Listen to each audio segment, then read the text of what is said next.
The World in a Man of War by Herman Melville. Chapter 1. The Jacket. It was not a very white jacket, but white enough in all conscience, as the sequel will show. The way I came by it was this. When our frigate lay in Callao on the coast of Peru, her last harbor in the Pacific, I found myself without a grego or sailor's surtout, and as, toward the end of a 3 years' cruise, no pea-jackets could be had from the purser's steward, and being bound for Cape Horn, some sort of a substitute was indispensable. I employed myself for several days in manufacturing an outlandish garment of my own devising to shelter me from the boisterous weather we were so soon to encounter.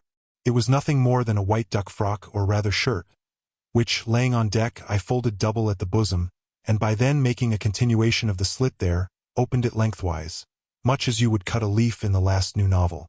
The gash being made, a metamorphosis took place, transcending any related by Ovid. For, presto, the shirt was a coat, a strange-looking coat, to be sure, of a Quakerish amplitude about the skirts, with an infirm, tumble-down collar, and a clumsy fullness about the wristbands, and white, white as a shroud. And my shroud it afterward came very near proving, as he who reads further will find. But, bless me, my friend, what sort of a summer jacket is this, in which to weather Cape Horn? A very tasty and beautiful white linen garment it may have seemed, but then people almost universally sport their linen next to their skin. Very true, and that thought very early occurred to me, for no idea had I of scudding round Cape Horn in my shirt, for that would have been almost scudding under bare poles indeed. So, with many odds and ends of patches, old socks, old trouser legs, and the like, I bedarned and bequilted the inside of my jacket, till it became all over stiff and padded, as King James's cotton-stuffed and dagger-proof doublet, and no buckram or steel hauberk stood up more stoutly. So far, very good. But pray, tell me, white jacket, how do you propose keeping out the rain and the wet in this quilted grego of yours? You don't call this wad of old patches a mackintosh, do you? You don't pretend to say that worsted is waterproof? No, my dear friend, and that was the deuce of it. Waterproof it was not, no more than a sponge. Indeed, with such recklessness had I bequilted my jacket, that in a rainstorm I became a universal absorber, swabbing bone-dry the very bulwarks I leaned against. Of a damp day, my heartless shipmates even used to stand up against me.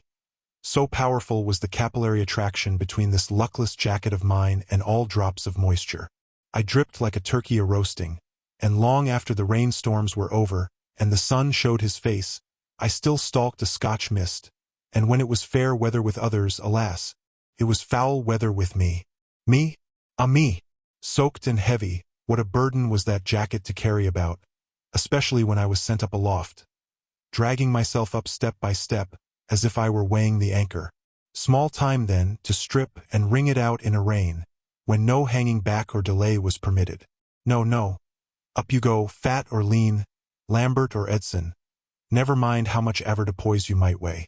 And thus, in my own proper person, did many showers of rain reascend toward the skies, in accordance with the natural laws. But here be it known, that I had been terribly disappointed in carrying out my original plan concerning this jacket. It had been my intention to make it thoroughly impervious, by giving it a coating of paint, but bitter fate ever overtakes us unfortunates. So much paint had been stolen by the sailors in daubing their overhaul trousers and tarpaulins, that by the time I, an honest man, had completed my quiltings, the paint pots were banned, and put under strict lock and key. Said old Brush, the captain of the paint-room, "Look ye, white jacket," said he, "ye can't have any paint." Such, then, was my jacket. A well-patched, padded, and porous one, and in a dark night, gleaming white as the White Lady of Avenel. Chapter 2.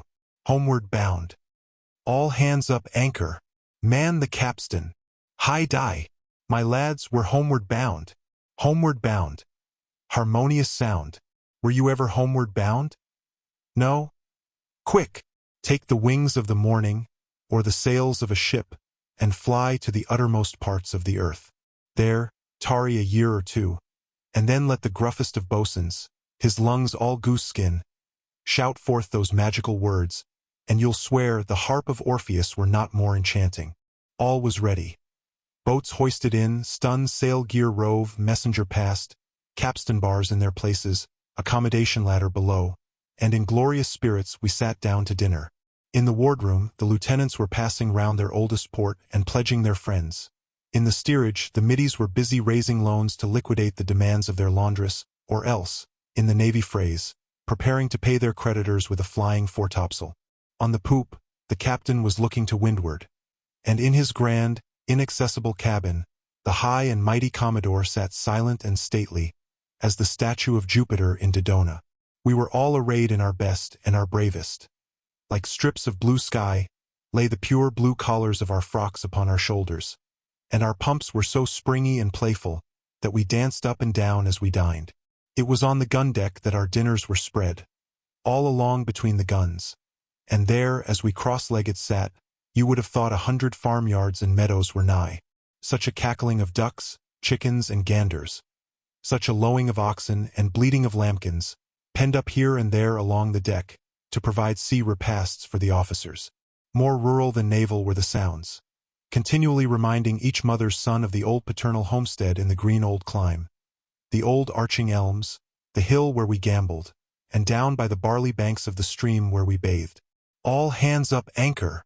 When that order was given, how we sprang to the bars and heaved round that capstan. Every man a Goliath, every tendon a hawser. Round and round, round it spun like a sphere, keeping time with our feet to the time of the fifer, till the cable was straight up and down, and the ship with her nose in the water. Heave and pawl! Unship your bars and make sail! It was done. Barmen, nippermen, tierers, veerers, idlers and all, scrambled up the ladder to the braces and halyards, while like monkeys in palm trees, the sail loosers ran out on those broad bows our yards, and down fell the sails like white clouds from the ether, topsails, topgallants, and royals, and away we ran with the halyards, till every sheet was distended. Once more to the bars! Heave, my hearties, heave hard! With a jerk and a yerk we broke ground, and up to our bows came several thousand pounds of old iron, in the shape of our ponderous anchor. Where was White Jacket then? White Jacket was where he belonged. It was White Jacket that loosed that main royal so far up aloft there, it looks like a white albatross wing. It was White Jacket that was taken for an albatross himself, as he flew out on the giddy yardarm. Chapter 3. A glance at the principal divisions, into which a man-o'-war's crew is divided. Having just designated the place where White Jacket belonged, it must needs be related how White Jacket came to belong there. Everyone knows that in merchantmen the seamen are divided into watches, starboard and larboard, taking their turn at the ship's duty by night. This plan is followed in all men of war. But in all men of war, besides this division, there are others, rendered indispensable from the great number of men, and the necessity of precision and discipline. Not only are particular bands assigned to the three tops, but in getting under way, or any other proceeding requiring all hands, particular men of these bands are assigned to each yard of the tops. Thus, when the order is given to loose the main royal, White Jacket flies to obey it, and no one but him. And not only are particular bands stationed on the three decks of the ship at such times, but particular men of those bands are also assigned to particular duties. Also, in tacking ship, reefing topsails, or coming to, every man of a frigate's 500 strong knows his own special place, and is infallibly found there. He sees nothing else, attends to nothing else, and will stay there till grim death or an epaulette orders him away. Yet there are times when, through the negligence of the officers, some exceptions are found to this rule. A rather serious circumstance growing out of such a case will be related in some future chapter. Were it not for these regulations, a man-of-war's crew would be nothing but a mob, more ungovernable stripping the canvas in a gale than Lord George Gordon's tearing down the lofty house of Lord Mansfield. But this is not all. Besides White Jacket's office as looser of the main royal when all hands were called to make sail, and besides his special offices in tacking ship, coming to anchor, etc., he permanently belonged to the starboard watch, one of the two primary, grand divisions of the ship's company. And in this watch he was a maintopman, that is, was stationed in the maintop with a number of other seamen, always in readiness to execute any orders pertaining to the mainmast, from above the mainyard. For, including the main yard and below it to the deck, the mainmast belongs to another detachment. Now the fore, main, and mizzentopmen of each watch, starboard and larboard, are at sea respectively subdivided into quarter watches, which regularly relieve each other in the tops to which they may belong, while, collectively, they relieve the whole larboard watch of topmen. Besides these topmen, who are always made up of active sailors, there are sheet anchormen, old veterans all, whose place is on the forecastle, the foreyard, anchors, and all the sails on the bowsprit being under their care. They are an old weather-beaten set, culled from the most experienced seamen on board. These are the fellows that sing you, "The Bay of Biscay, oh!" and here a sheer hulk lies poor torn bowling. Cease, rude Boreas, blustering railer, who, when ashore at an eating-house, call for a bowl of tar and a biscuit. These are the fellows who spin interminable yarns about Decatur, Hull, and Bainbridge, and carry about their persons bits of old Ironsides, as Catholics do the wood of the true cross. These are the fellows that some officers never pretend to damn, however much they may anathematize others. These are the fellows that it does your soul good to look at, hardy old members of the old guard, grim sea grenadiers who, in tempest time, have lost many a tarpaulin overboard. These are the fellows whose society some of the youngster midshipmen much affect, from whom they learn their best seamanship, and to whom they look up as veterans, if so be that they have any reverence in their souls, which is not the case with all midshipmen. Then there is the afterguard stationed on the quarterdeck, who, under the quartermasters and quartergunners, attend to the mainsail and spanker, and help haul the mainbrace and other ropes in the stern of the vessel. The duties assigned to the afterguardsmen being comparatively light and easy, and but little seamanship being expected from them, they are composed chiefly of landsmen, the least robust, least hardy, and least sailor-like of the crew, and being stationed on the quarterdeck, they are generally selected with some eye to their personal appearance. Hence, they are mostly slender young fellows of a genteel figure and gentlemanly address, not weighing much on a rope, but weighing considerably in the estimation of all foreign ladies who may chance to visit the ship. They lounge away the most part of their time in reading novels and romances, talking over their lover affairs ashore, and comparing notes concerning the melancholy and sentimental career which drove them, poor young gentlemen, into the hard-hearted navy. Indeed, many of them show tokens of having moved in very respectable society. They always maintain a tidy exterior, and express an abhorrence of the tar-bucket, into which they are seldom or never called to dip their digits. And pluming themselves upon the cut of their trousers, and the glossiness of their tarpaulins, from the rest of the ship's company, they acquire the name of sea dandies and silk-sock gentry. Then there are the waisters always stationed on the gun-deck.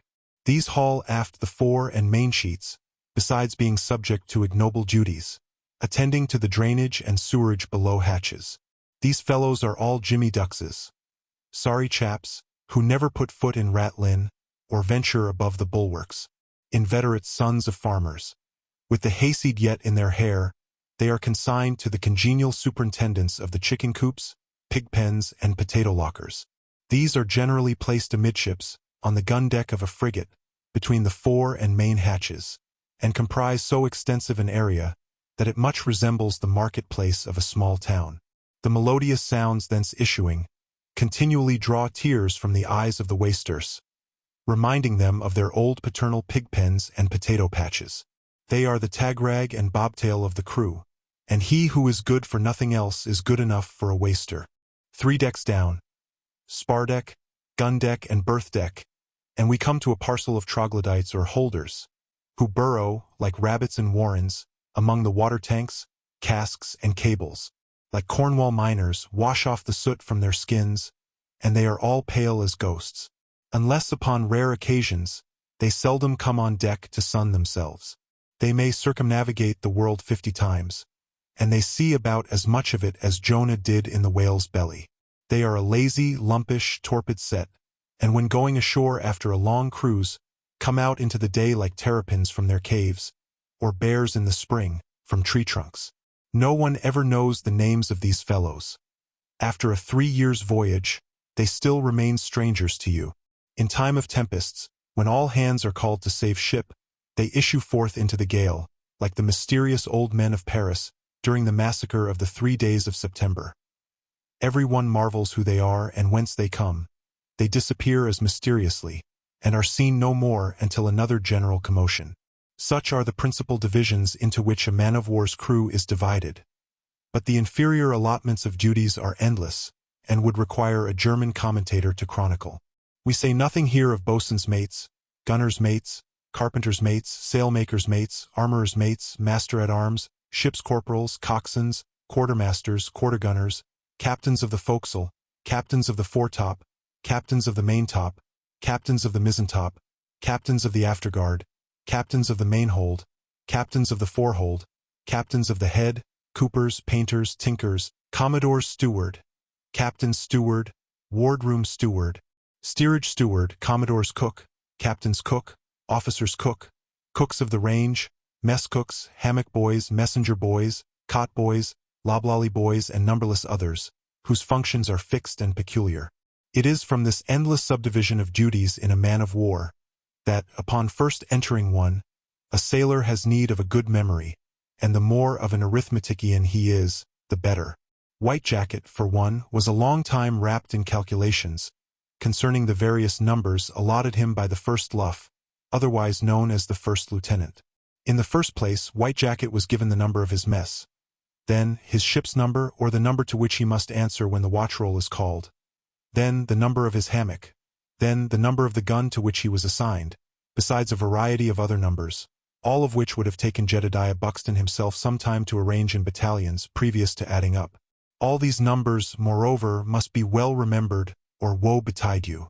Consider, now, a sailor altogether and used to the tumult of a man-of-war, for the first time stepping on board, and given all these numbers to recollect. Already, before hearing them, his head is half-stunned with the unaccustomed sounds ringing in his ears, which ears seem to him like belfries full of tocsins. On the gun-deck, 1,000 scythed chariots seem passing. He hears the tread of armed marines, the clash of cutlasses and curses.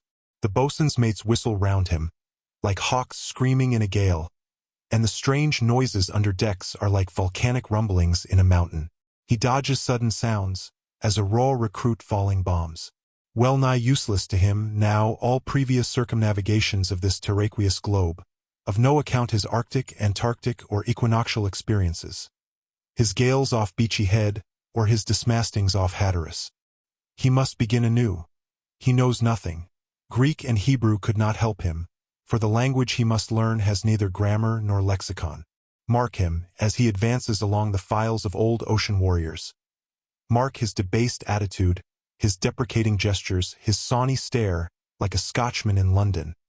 His, "Cry your merry, noble seniors." He is wholly nonplussed and confounded. And when, to crown all, the first lieutenant, whose business it is to welcome all newcorners, and assign them their quarters, when this officer, none of the most bland or amiable either, gives him number after number to recollect, 246, 139, 478, 351, the poor fellow feels like decamping. Study, then, your mathematics and cultivate all your memories, O ye, who think of cruising in men of war. Chapter 4. Jack Chase.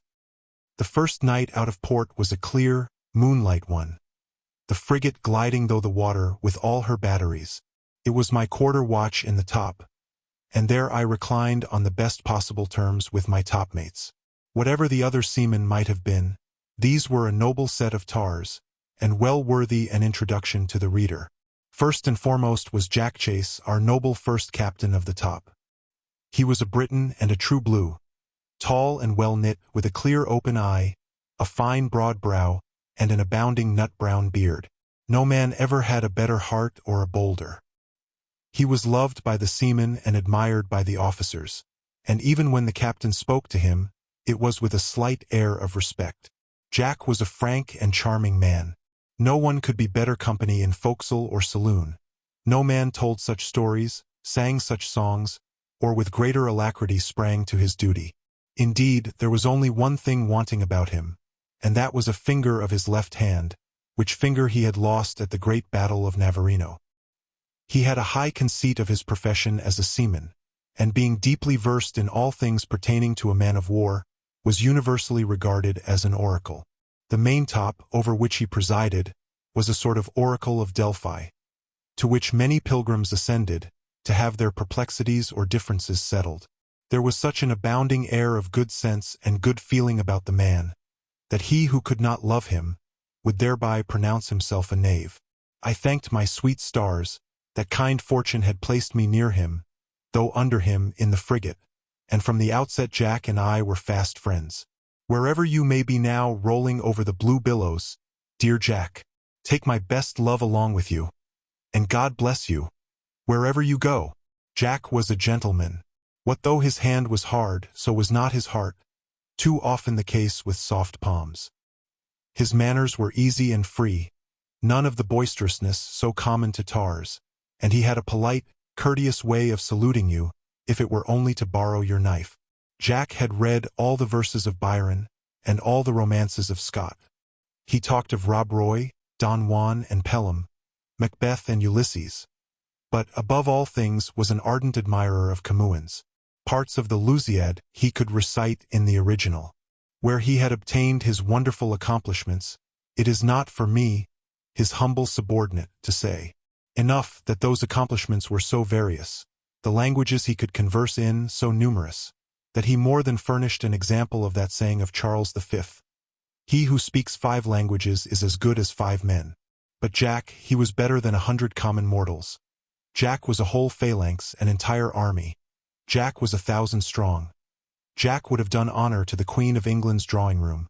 Jack must have been a byblow of some British admiral of the blue. A finer specimen of the island race of Englishmen could not have been picked out of Westminster Abbey of a coronation day. His whole demeanor was in strong contrast to that of one of the captains of the foretop.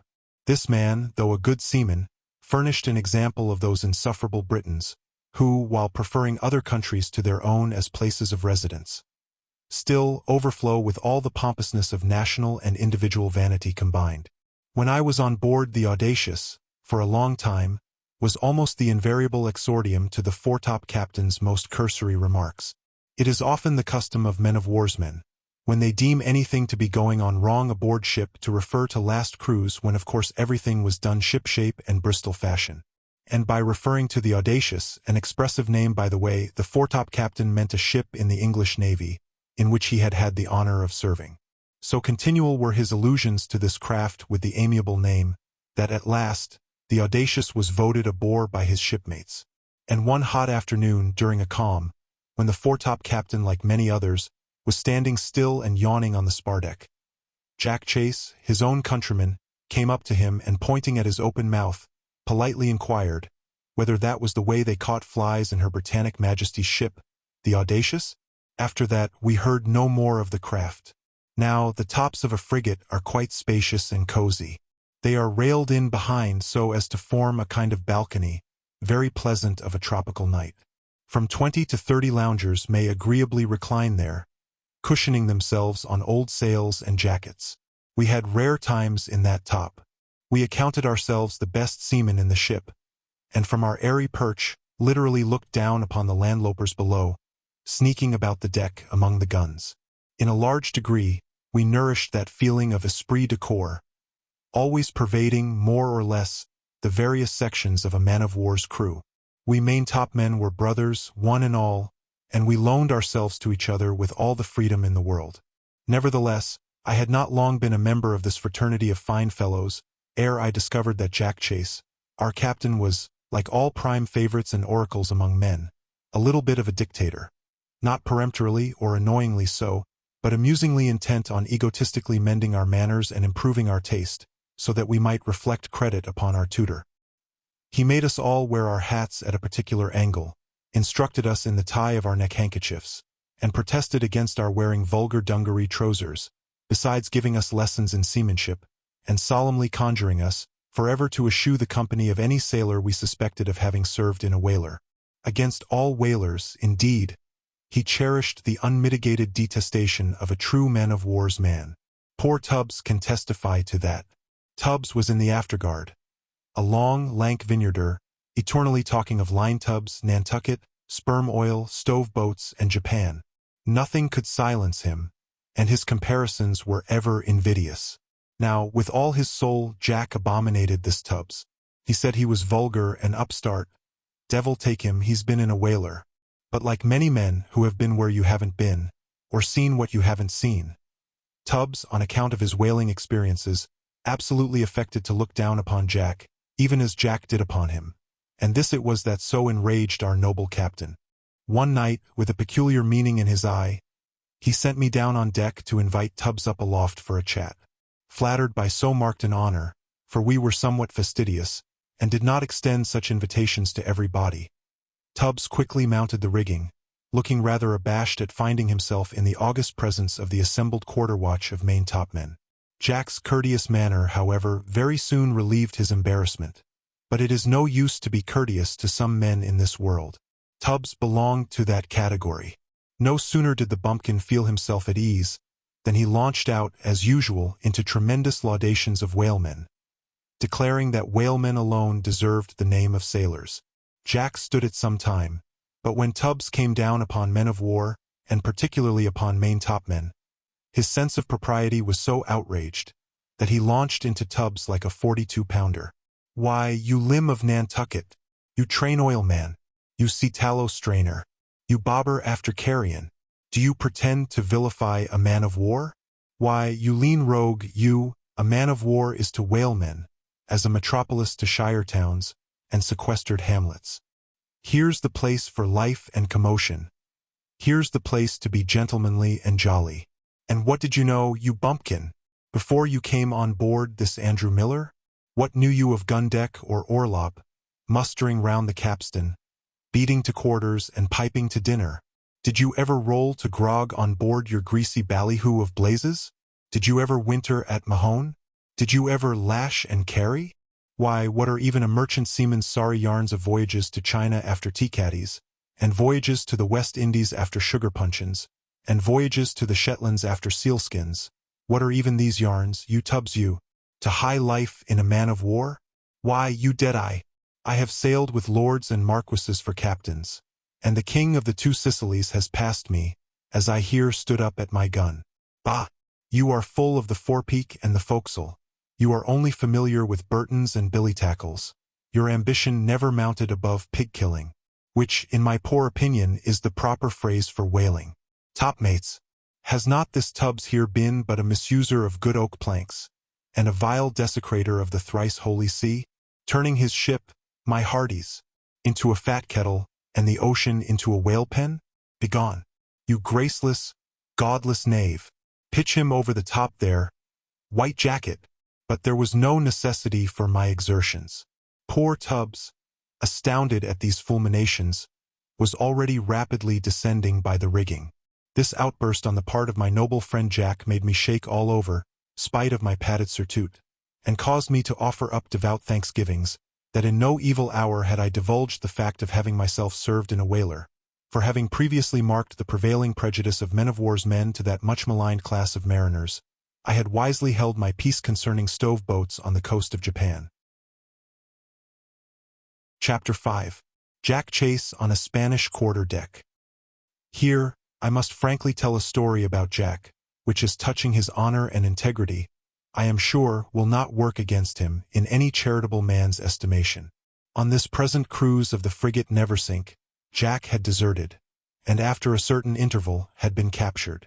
But with what purpose had he deserted? To avoid naval discipline? To riot in some abandoned seaport? For love of some worthless señorita? Not at all. He abandoned the frigate from far higher and nobler, nay, glorious motives. Though bowing to naval discipline afloat, yet ashore he was a stickler for the rights of man and the liberties of the world.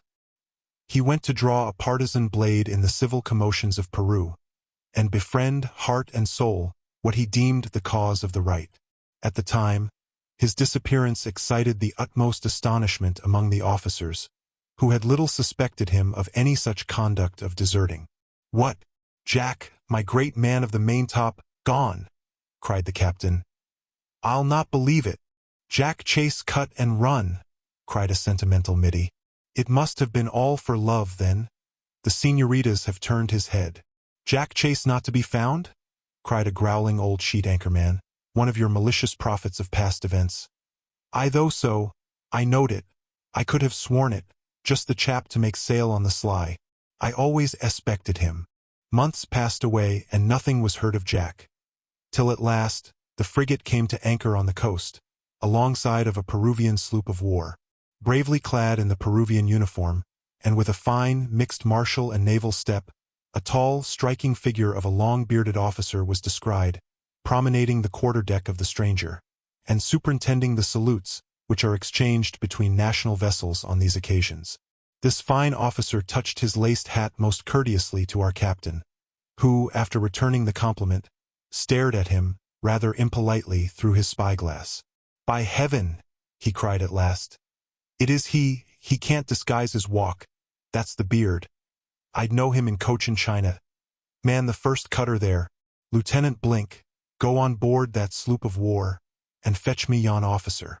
All hands were aghast. What? When a piping hot peace was between the United States and Peru, to send an armed body on board a Peruvian sloop of war, and seize one of its officers in broad daylight. Monstrous infraction of the law of nations. What would Vattel say? But Captain Claret must be obeyed. So off went the cutter, every man armed to the teeth, the lieutenant commanding having secret instructions, and the midshipmen attending looking ominously wise, though, in truth, they could not tell what was coming. Gaining the sloop of war, the lieutenant was received with the customary honors. But by this time the tall, bearded officer had disappeared from the quarterdeck.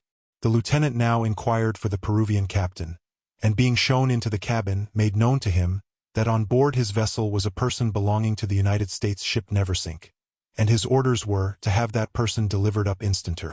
The foreign captain curled his mustache in astonishment and indignation. He hinted something about beating to quarters and chastising this piece of Yankee insolence, but resting one gloved hand upon the table, and playing with his sword knot, the lieutenant, with a bland firmness, repeated his demand. At last, the whole case being so plainly made out, and the person in question being so accurately described, even to a mole on his cheek, there remained nothing but immediate compliance. So the fine-looking, bearded officer, who had so courteously doffed his chapeau to our captain, but disappeared upon the arrival of the lieutenant, was summoned into the cabin, before his superior, who addressed him thus. "Don John, this gentleman declares, that of right you belong to the frigate Neversink. Is it so?" "It is even so, Don Sereno," said Jack Chase, proudly folding his gold-laced coat sleeves across his chest. "And as there is no resisting the frigate, I comply. Lieutenant Blink, I am ready. Adieu. Don Sereno, and Madre de Dios protect you? You have been a most gentlemanly friend and captain to me. I hope you will yet thrash your beggarly foes." With that he turned, and entering the cutter was pulled back to the frigate, and stepped up to Captain Claret, where that gentleman stood on the quarterdeck. "Your servant, my fine Don," said the captain, ironically lifting his chapeau, but regarding Jack at the same time with a look of intense displeasure. "Your most devoted and penitent captain of the maintop, sir, and one who, in his very humility of contrition, is yet proud to call Captain Claret his commander," said Jack, making a glorious bow, and then tragically flinging overboard his Peruvian sword. "Reinstate him at once," shouted Captain Claret. "And now, sir, to your duty, and discharge that well to the end of the cruise, and you will hear no more of your having run away." So Jack went forward among crowds of admiring tars, who swore by his nut-brown beard, which had amazingly lengthened and spread during his absence. They divided his laced hat and coat among them, and on their shoulders carried him in triumph along the gun-deck. Chapter 6.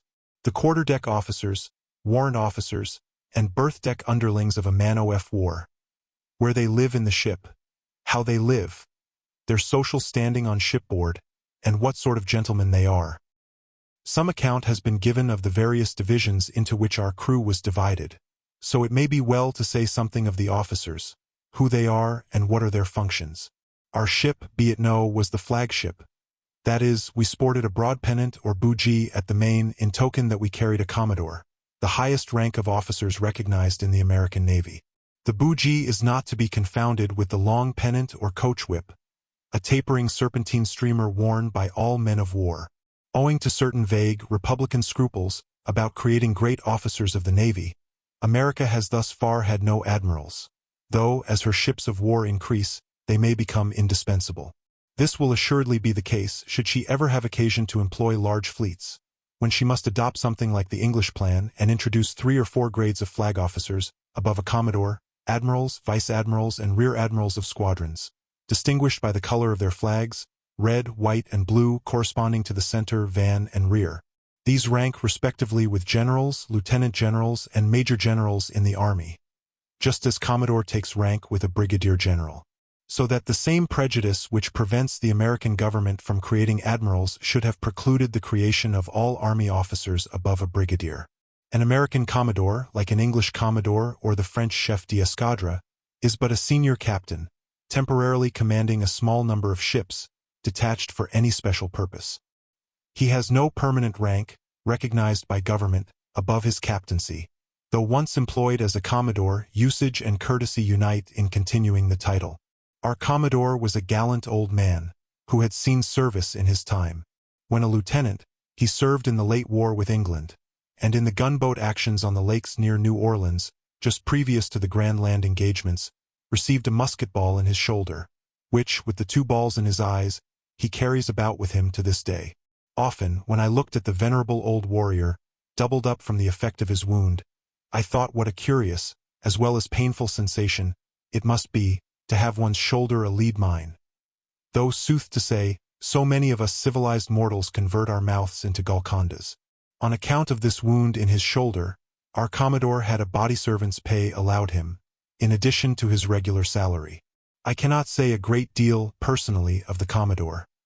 He never sought my company at all, never extended any gentlemanly courtesies. But though I cannot say much of him personally, I can mention something of him in his general character as a flag officer. In the first place, then, I have serious doubts whether for the most part he was not dumb, for in my hearing he seldom or never uttered a word. And not only did he seem dumb himself, but his presence possessed the strange power of making other people dumb for the time. His appearance on the quarterdeck seemed to give every officer the lockjaw. Another phenomenon about him was the strange manner in which everyone shunned him. At the first sign of those epaulets of his on the weather side of the poop, the officers there congregated invariably shrunk over to leeward, and left him alone. Perhaps he had an evil eye, maybe he was the wandering Jew afloat. The real reason probably was that, like all high functionaries, he deemed it indispensable religiously to sustain his dignity, one of the most troublesome things in the world, and one calling for the greatest self-denial. And the constant watch and many-sided guardedness, which this sustaining of a commodore's dignity requires, plainly enough shows that, apart from the common dignity of manhood, commodores, in general possess no real dignity at all. True, it is expedient for crowned heads, generalissimos, lord high admirals, and commodores, to carry themselves straight and beware of the spinal complaint. But it is not the less veritable that it is a piece of assumption, exceedingly uncomfortable to themselves, and ridiculous to an enlightened generation. Now, how many rare good fellows there were among us main-top-men, who, invited into his cabin over a social bottle or 2, would have rejoiced our old commodore's heart, and caused that ancient wound of his to heal up at once. Come, Commodore, don't look so sour, old boy. Step up aloft here into the top, and we'll spin you a sociable yarn. Truly, I thought myself much happier in that white jacket of mine than our old commodore in his dignified epaulets. One thing, perhaps, that more than anything else helped to make our commodore so melancholy and forlorn, was the fact of his having so little to do. For as the frigate had a captain, of course, so far as she was concerned, our commodore was a supernumerary. What abundance of leisure he must have had during a 3 years' cruise. How indefinitely he might have been improving his mind. But as everyone knows that idleness is the hardest work in the world, so our commodore was specially provided with a gentleman to assist him. This gentleman was called the Commodore's secretary. He was a remarkably urbane and polished man, with a very graceful exterior, and looked much like an ambassador extraordinary from Versailles. He messed with the lieutenants in the wardroom, where he had a stateroom, elegantly furnished as the private cabinet of Pelham. His cot boy used to entertain the sailors with all manner of stories about the silver-keyed flutes and flageolets, fine oil paintings, Morocco-bound volumes, Chinese chessmen, gold shirt buttons, enameled pencil cases, extraordinary fine French boots with soles no thicker than a sheet of scented notepaper, embroidered vests, incense-burning sealing wax, alabaster statuettes of Venus and Adonis, tortoise-shell snuff boxes, inlaid toilet cases, ivory-handled hairbrushes and mother-of-pearl combs, and 100 other luxurious appendages scattered about this magnificent secretary's stateroom. I was a long time in finding out what this secretary's duties comprised. But it seemed he wrote the Commodore's dispatches for Washington, and also was his general amanuensis. Nor was this a very light duty at times. For some Commodores, though they do not say a great deal on board ship, yet they have a vast deal to write. Very often, the regimental orderly, stationed at our Commodore's cabin door, would touch his hat to the first lieutenant, and with a mysterious air hand him a note. I always thought these notes must contain most important matters of state, until one day, seeing a slip of wet, torn paper in a scupper hole, I read the following. Sir, you will give the people pickles today with their fresh meat. To Lieutenant Bridewell. By command of the Commodore. Adolphus Dashman, Priv. Section.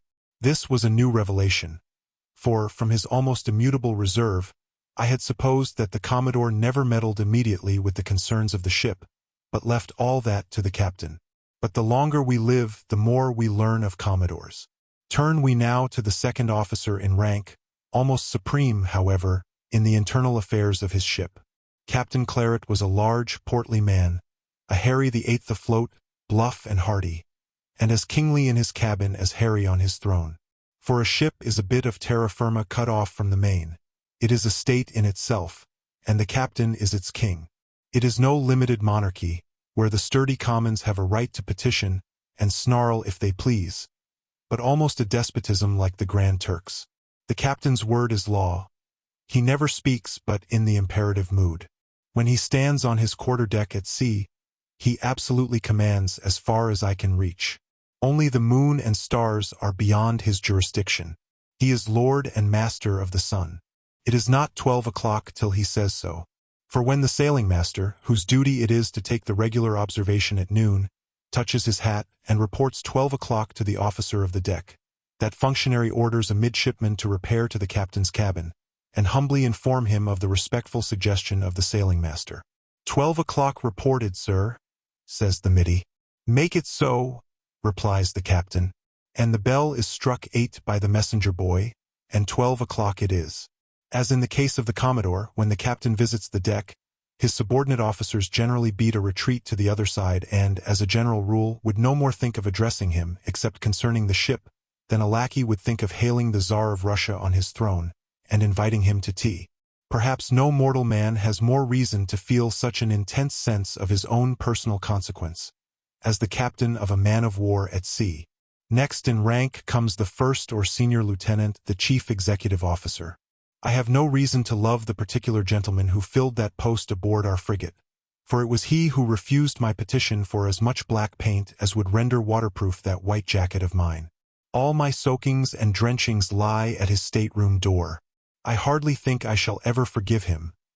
Every twinge of the rheumatism, which I still occasionally feel, is directly referable to him. The immortals have a reputation for clemency, and they may pardon him, but he must not dun me to be merciful. But my personal feelings toward the man shall not prevent me from here doing him justice. In most things he was an excellent seaman, prompt, loud, and to the point, and as such was well fitted for his station. The first lieutenancy of a frigate demands a good disciplinarian, and, every way, an energetic man. By the captain he is held responsible for everything. By that magnate, indeed, he is supposed to be omnipresent, down in the hold and up aloft at one and the same time. He presides at the head of the wardroom officers' table, who are so called from their messing together in a part of the ship thus designated. In a frigate it comprises the after part of the berth deck. Sometimes it goes by the name of the gunroom, but oftener is called the wardroom. Within, this wardroom much resembles a long, wide corridor in a large hotel. Numerous doors opening on both hands to the private apartments of the officers. I never had a good interior look at it but once, and then the chaplain was seated at the table in the center, playing chess with the lieutenant of marines. It was midday, but the place was lighted by lamps. Besides the first lieutenant, the wardroom officers include the junior lieutenants, in a frigate 6 or 7 in number, the sailing master, purser, chaplain, surgeon, marine officers, and midshipman schoolmaster, or the professor.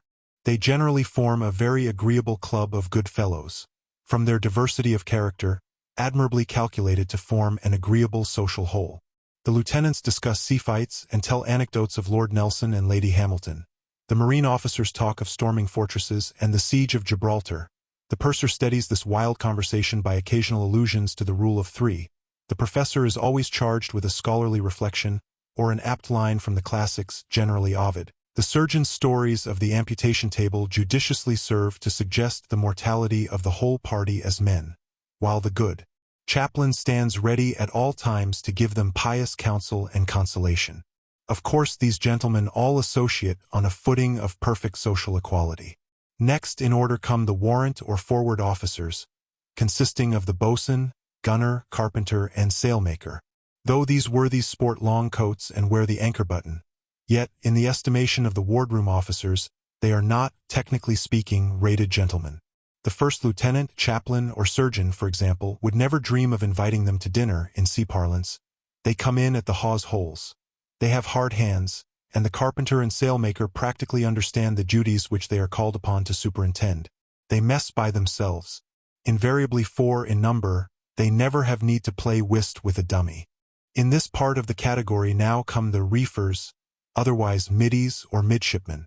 These boys are sent to sea for the purpose of making commodores, and in order to become commodores, many of them deem it indispensable forthwith to commence chewing tobacco, drinking brandy and water, and swearing at the sailors. As they are only placed on board a seagoing ship to go to school and learn the duty of a lieutenant, and until qualified to act as such, have few or no special functions to attend to, they are little more, while midshipmen, than supernumeraries on board.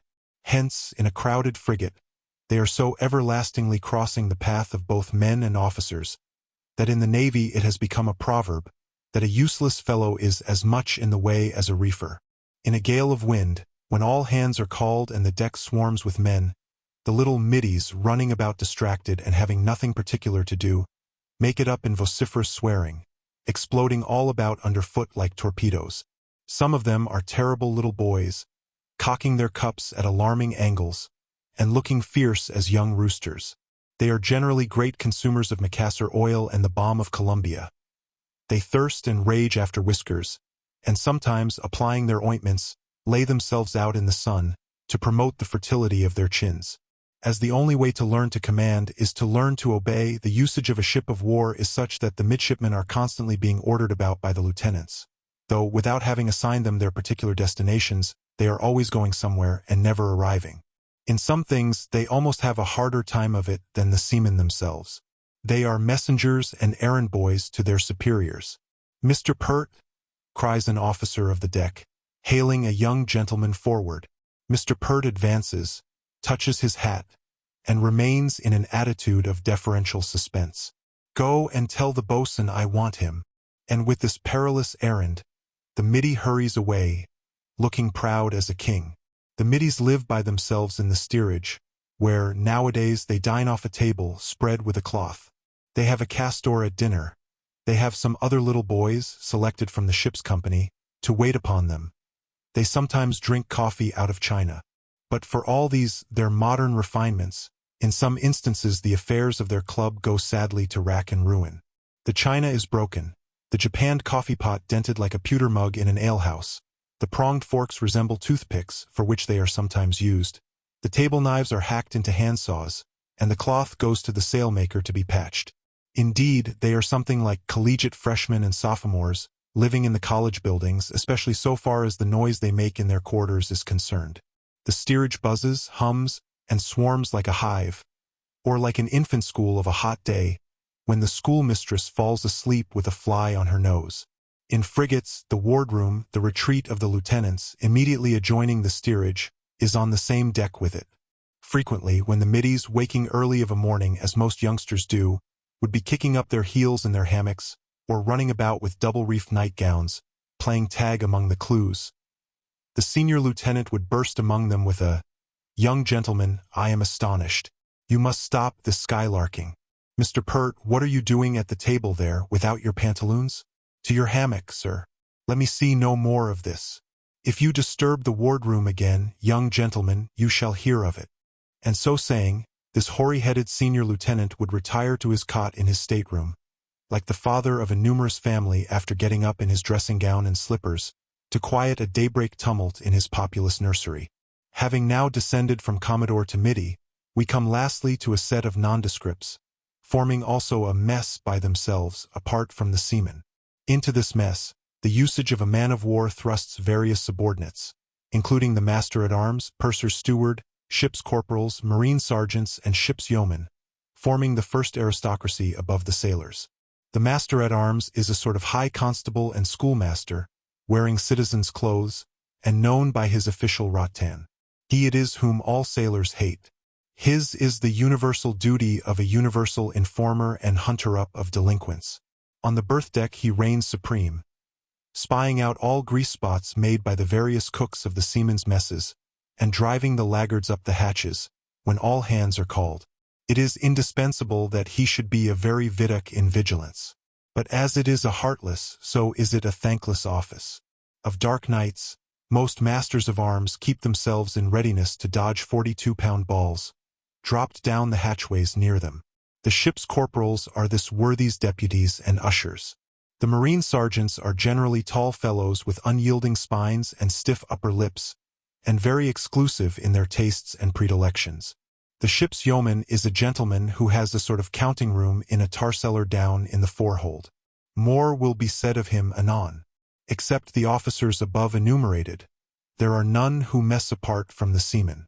The petty officers, so-called, that is, the boatswains, gunners, carpenters, and sailmakers' mates, the captains of the tops, of the forecastle, and of the afterguard, and of the fore and main holds, and the quartermasters all mess in common with the crew, and in the American Navy are only distinguished from the common seamen by their slightly additional pay. But in the English Navy they wear crowns and anchors worked on the sleeves of their jackets, by way of badges of office. In the French Navy they are known by strips of worsted worn in the same place, like those designating the sergeants and corporals in the army. Thus it will be seen that the dinner table is the criterion of rank in our man-of-war world. The Commodore dines alone, because he is the only man of his rank in the ship. So too with the captain, and the wardroom officers, warrant officers, midshipmen, the master-at-arms mess, and the common seamen. All of them, respectively, dine together because they are, respectively, on a footing of equality. Chapter 7. Breakfast, Dinner, and Supper. Not only is the dinner table a criterion of rank on board a man-of-war, but also the dinner hour. He who dines latest is the greatest man, and he who dines earliest is accounted the least. In a flagship, the Commodore generally dines about 4 or 5 o'clock, the captain about 3, the lieutenants about 2, while the people, by which phrase the common seamen are specially designated in the nomenclature of the quarterdeck, sit down to their salt beef exactly at noon. Thus it will be seen that while the two estates of sea kings and sea lords dine at rather patrician hours, and thereby, in the long run, impair their digestive functions, the sea commoners or the people keep up their constitutions by keeping up the good old-fashioned Elizabethan, Franklin-warranted dinner hour of 12. 12 o'clock. It is the natural center, keystone, and very heart of the day. At that hour, the sun has arrived at the top of his hill, and as he seems to hang poised there a while before coming down on the other side, it is but reasonable to suppose that he is then stopping to dine, setting an eminent example to all mankind. The rest of the day is called afternoon, the very sound of which fine old Saxon word conveys a feeling of the lee bulwarks and a nap. A summer sea, soft breezes creeping over it, dreamy dolphins gliding in the distance. Afternoon.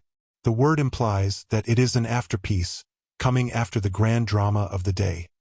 Something to be taken leisurely and lazily. But how can this be if you dine at 5?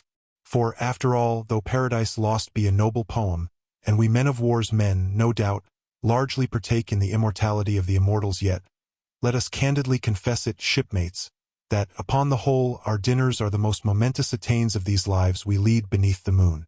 What were a day without a dinner? A dinnerless day. Such a day had better be a night. Again, 12 o'clock is the natural hour for us men-of-war's men to dine, because at that hour the very timepieces we have invented arrive at their terminus. They can get no further than 12, when straightway they continue their old rounds again. Doubtless, Adam and Eve dined at 12, and the patriarch Abraham in the midst of his cattle, and old Job with his noon mowers and reapers in that grand plantation of Uz, and old Noah himself in the ark must have gone to dinner at precisely 8 bells, noon, with all his floating families and farmyards. But though this antediluvian dinner hour is rejected by modern commodores and captains, it still lingers among the people under their command.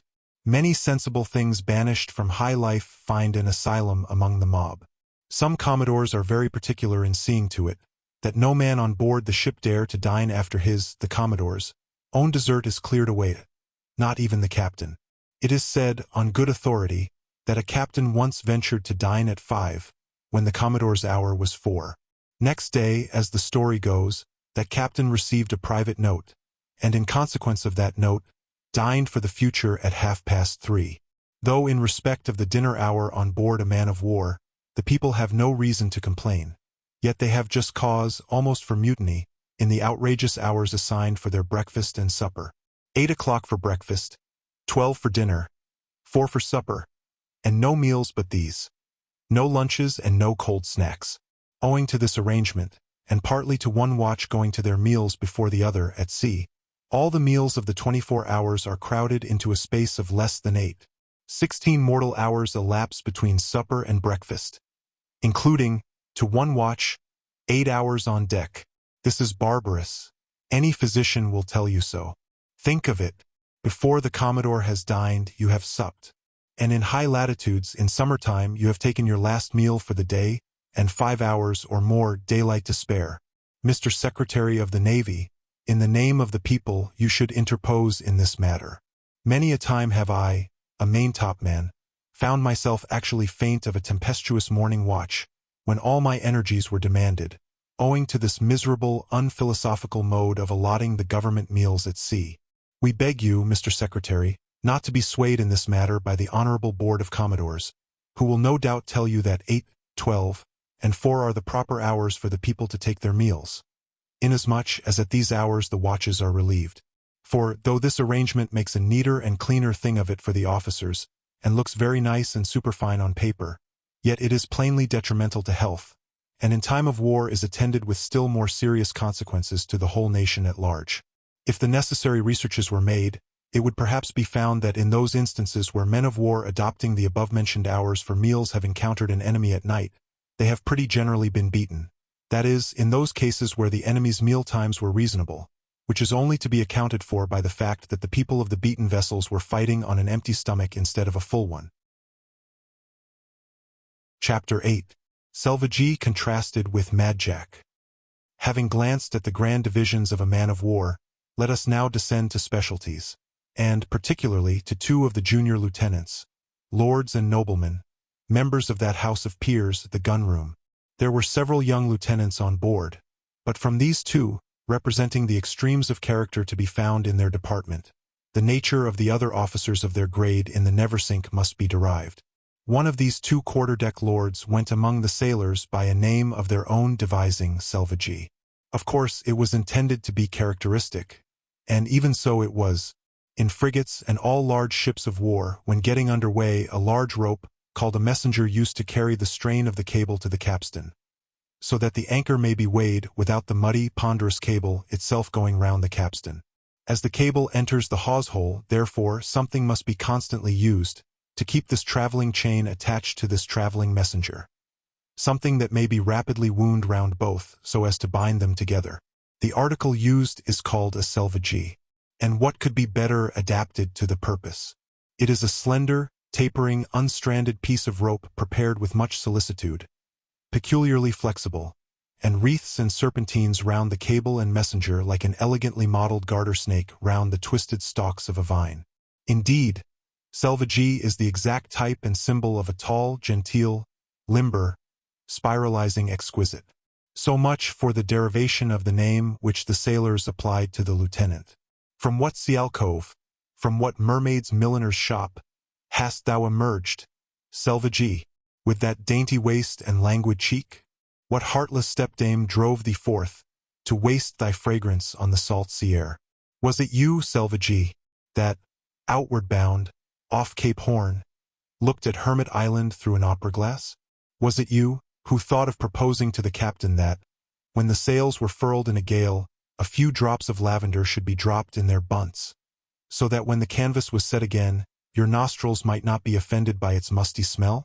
I do not say it was you, Selvagee. I but deferentially inquire. In plain prose, Selvagee was one of those officers whom the sight of a trim-fitting naval coat had captivated in the days of his youth.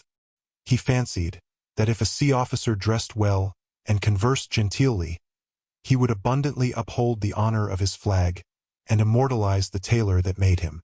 On that rock many young gentlemen split.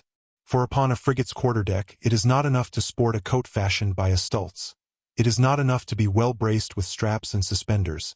It is not enough to have sweet reminiscences of Loris and Matildas. It is a right-down life of hard wear and tear, and the man who is not, in a good degree, fitted to become a common sailor will never make an officer. Take that to heart, all ye naval aspirants. Thrust your arms up to the elbow in pitch and see how you like it ere you solicit a warrant. Prepare for white squalls, living gales and typhoons. Read accounts of shipwrecks and horrible disasters. Peruse the narratives of Byron and Bligh. Familiarize yourselves with the story of the English frigate Alceste and the French frigate Medusa. Though you may go ashore now and then at Cadiz and Palermo. For every day so spent among oranges and ladies, you will have whole months of rains and gales. And even thus did Selvagee prove it. But with all the intrepid effeminacy of your true dandy, he still continued his Cologne water baths, and sported his lace-bordered handkerchiefs in the very teeth of a tempest. Alas, Selvagee, there was no getting the lavender out of you. But Selvagee was no fool. Theoretically, he understood his profession. But the mere theory of seamanship forms but the thousandth part of what makes a seaman. You cannot save a ship by working out a problem in the cabin. The deck is the field of action. Well aware of his deficiency in some things, Selvagee never took the trumpet, which is the badge of the deck officer for the time, without a tremulous movement of the lip and an earnest inquiring eye to the windward. He encouraged those old Tritons, the quartermasters, to discourse with him concerning the likelihood of a squall, and often followed their advice as to taking in or making sail. The smallest favors in that way were thankfully received.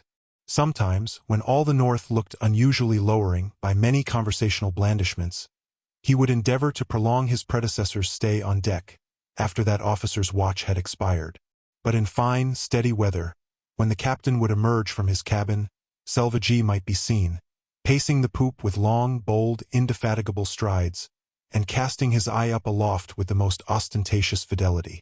But vain these pretenses, he could not deceive.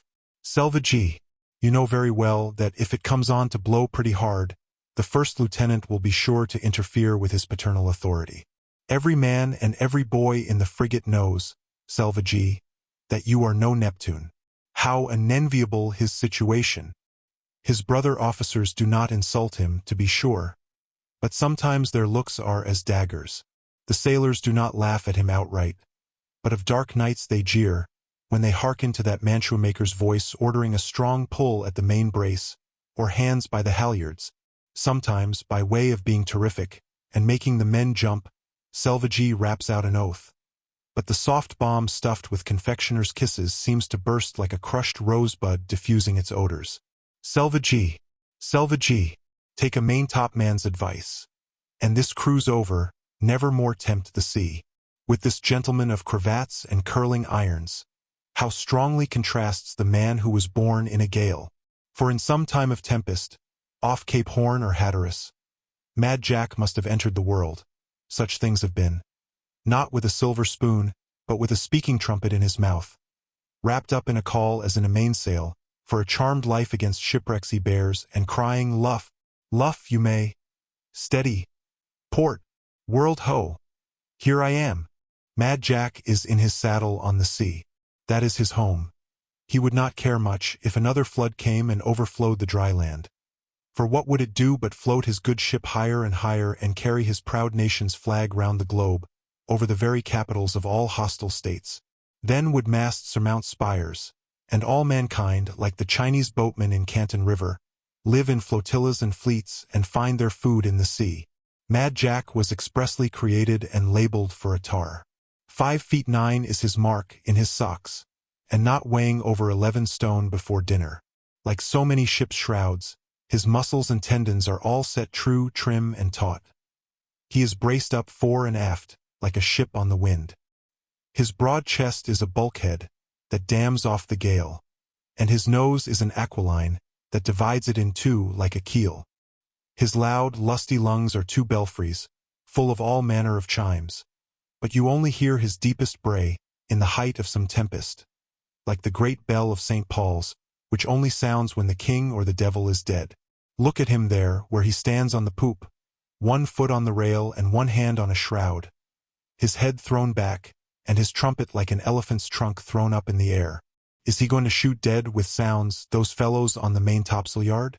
Mad Jack was a bit of a tyrant. They say all good officers are, but the sailors loved him all round, and would much rather stand 50 watches with him than one with a Rosewater sailor. But Mad Jack, alas, has one fearful failing.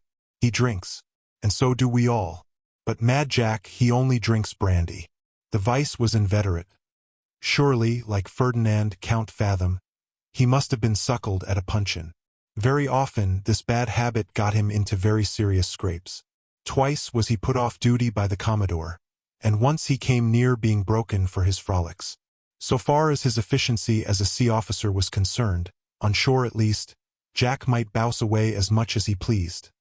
But afloat it will not do at all.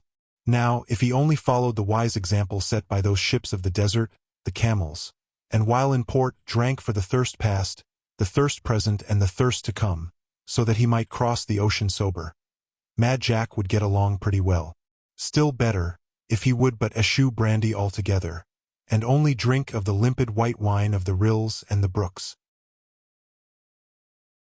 Chapter 9. Of the pockets that were in the jacket. I must make some further mention of that white jacket of mine, and here be it known, by way of introduction to what is to follow, that to a common sailor, the living on board a man-of-war is like living in a market, where you dress on the doorsteps and sleep in the cellar. No privacy can you have, hardly 1 moment's seclusion. It is almost a physical impossibility that you can ever be alone. You dine at a vast table d'hote, sleep in commons, and make your toilet where and when you can. There is no calling for a mutton chop and a pint of claret by yourself. No selecting of chambers for the night. No hanging of pantaloons over the back of a chair. No ringing your bell of a rainy morning to take your coffee in bed. It is something like life in a large manufactory. The bell strikes to dinner, and hungry or not, you must dine. Your clothes are stowed in a large canvas bag, generally painted black, which you can get out of the rack only once in the 24 hours, and then during a time of the utmost confusion, among 500 other bags with 500 other sailors diving into each, in the midst of the twilight of the berth deck. In some measure to obviate this inconvenience, many sailors divide their wardrobes between their hammocks and their bags, stowing a few frocks and trousers in the former, so that they can shift at night if they wish when the hammocks are piped down. But they gain very little by this. You have no place whatever but your bag or hammock, in which to put anything in a man-of-war. If you lay anything down and turn your back for a moment, 10 to 1 it is gone. Now, in sketching the preliminary plan, and laying out the foundation of that memorable white jacket of mine, I had had an earnest eye to all these inconveniences, and resolved to avoid them. I proposed that not only should my jacket keep me warm, but that it should also be so constructed as to contain a shirt or two, a pair of trousers and divers knickknacks, sewing utensils, books, biscuits, and the like. With this object, I had accordingly provided it with a great variety of pockets, pantries, clothes presses, and cupboards. The principal apartments, 2 in number, were placed in the skirts with a wide, hospitable entrance from the inside. 2 more, of smaller capacity, were planted in each breast, with folding doors communicating, so that in case of emergency, to accommodate any bulky articles, the 2 pockets in each breast could be thrown into one. There were also several unseen recesses behind the arras, insomuch that my jacket, like an old castle, was full of winding stairs and mysterious closets, crypts and cabinets, and like a confidential writing desk, abounded in snug little out-of-the-way lairs and hiding places for the storage of valuables. Superadded to these were 4 capacious pockets on the outside. One pair to slip books into when suddenly startled from my studies to the main royal yard, and the other pair for permanent mittens to thrust my hands into of a cold night watch. This last contrivance was regarded as needless by one of my top mates, who showed me a pattern for sea mittens, which he said was much better than mine. It must be known that sailors, even in the bleakest weather, only cover their hands when unemployed. They never wear mittens aloft, since aloft they literally carry their lives in their hands and want nothing between their grasp of the hemp and the hemp itself. Therefore, it is desirable that whatever things they cover their hands with should be capable of being slipped on and off in a moment. Nay, it is desirable that they should be of such a nature that in a dark night, when you are in a great hurry, say, going to the helm, they may be jumped into indiscriminately, and not be like a pair of right and left kids, neither of which will admit any hand, but the particular one meant for it. My topmate's contrivance was this. He ought to have got out a patent for it. Each of his mittens was provided with 2 thumbs, one on each side, the convenience of which needs no comment. But though for clumsy seamen, whose fingers are all thumbs, this description of mitten might do very well, White Jacket did not so much fancy it. For when your hand was once in the bag of the mitten, the empty thumbhole sometimes dangled at your palm, confounding your ideas of where your real thumb might be, or else, being carefully grasped in the hand, was continually suggesting the insane notion that you were all the while having hold of someone else's thumb. No, I told my good topmate to go away with his 4 thumbs. I would have nothing to do with them. 2 thumbs were enough for any man. For some time after completing my jacket and getting the furniture and household stores in it, I thought that nothing could exceed it for convenience. Seldom now did I have occasion to go to my bag and be jostled by the crowd who were making their wardrobe in a heap. If I wanted anything in the way of clothing, thread, needles, or literature, the chances were that my invaluable jacket contained it. Yes, I fairly hugged myself and reveled in my jacket, till, alas, a long rain put me out of conceit of it. I and all my pockets and their contents were soaked through and through, and my pocket edition of Shakespeare was reduced to an omelette. However, availing myself of a fine sunny day that followed, I emptied myself out in the maintop and spread all my goods and chattels to dry. But spite of the bright sun, that day proved a black one.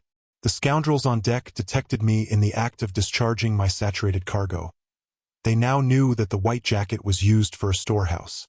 The consequence was that, my goods being well dried and again stored away in my pockets, the very next night, when it was my quarter watch on deck and not in the top where they were all honest men, I noticed a parcel of fellows skulking about after me wherever I went.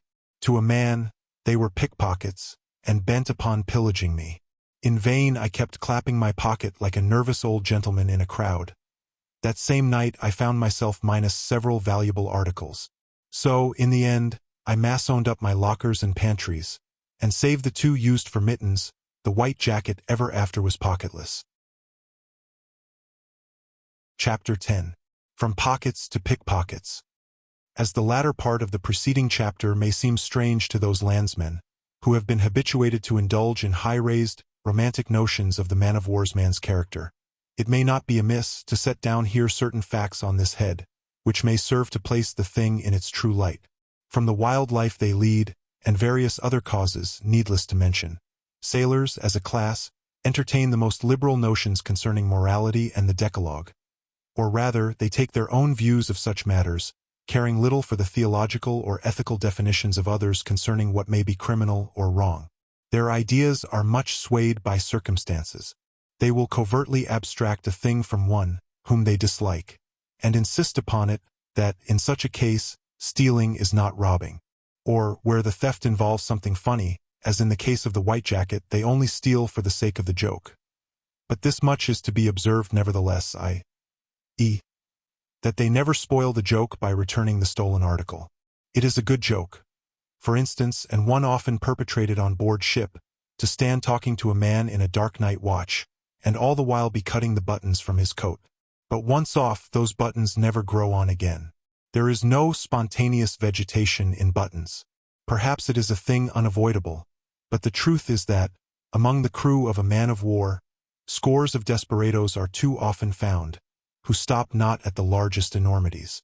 A species of highway robbery is not unknown to them. A gang will be informed that such a fellow has 3 or 4 gold pieces in the money bag, so-called, or purse, which many tars wear round their necks, tucked out of sight.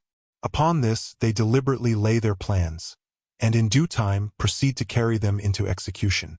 The man they have marked is perhaps strolling along the benighted berth deck to his mess chest, when of a sudden the footpads dash out from their hiding place, throw him down, and while 2 or 3 gag him and hold him fast, another cuts the bag from his neck and makes away with it, followed by his comrades.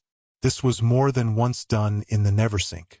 At other times, hearing that a sailor has something valuable secreted in his hammock, they will rip it open from underneath while he sleeps, and reduce the conjecture to a certainty.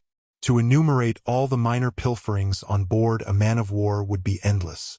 With some highly commendable exceptions, they rob from one another and rob back again, till, in the matter of small things, a community of goods seems almost established. And at last, as a whole, they become relatively honest, by nearly every man becoming the reverse. It is in vain that the officers, by threats of condign punishment, endeavor to instill more virtuous principles into their crew. So thick is the mob, that not one thief in 1,000 is detected. Chapter 11. The Pursuit of Poetry Under Difficulties. The feeling of insecurity concerning one's possessions in the Neversink, which the things just narrated begot in the minds of honest men, was curiously exemplified in the case of my poor friend Lemsford, a gentlemanly young member of the afterguard. I had very early made the acquaintance of Lemsford. It is curious how unerringly a man pitches upon a spirit, any way akin to his own, even in the most miscellaneous mob. Lemsford was a poet, so thoroughly inspired with the divine afflatus, that not even all the tar and tumult of a man-of-war could drive it out of him. As may readily be imagined, the business of writing verse is a very different thing on the gun-deck of a frigate, from what the gentle and sequestered Wordsworth found it at placid Rydalmount in Westmoreland.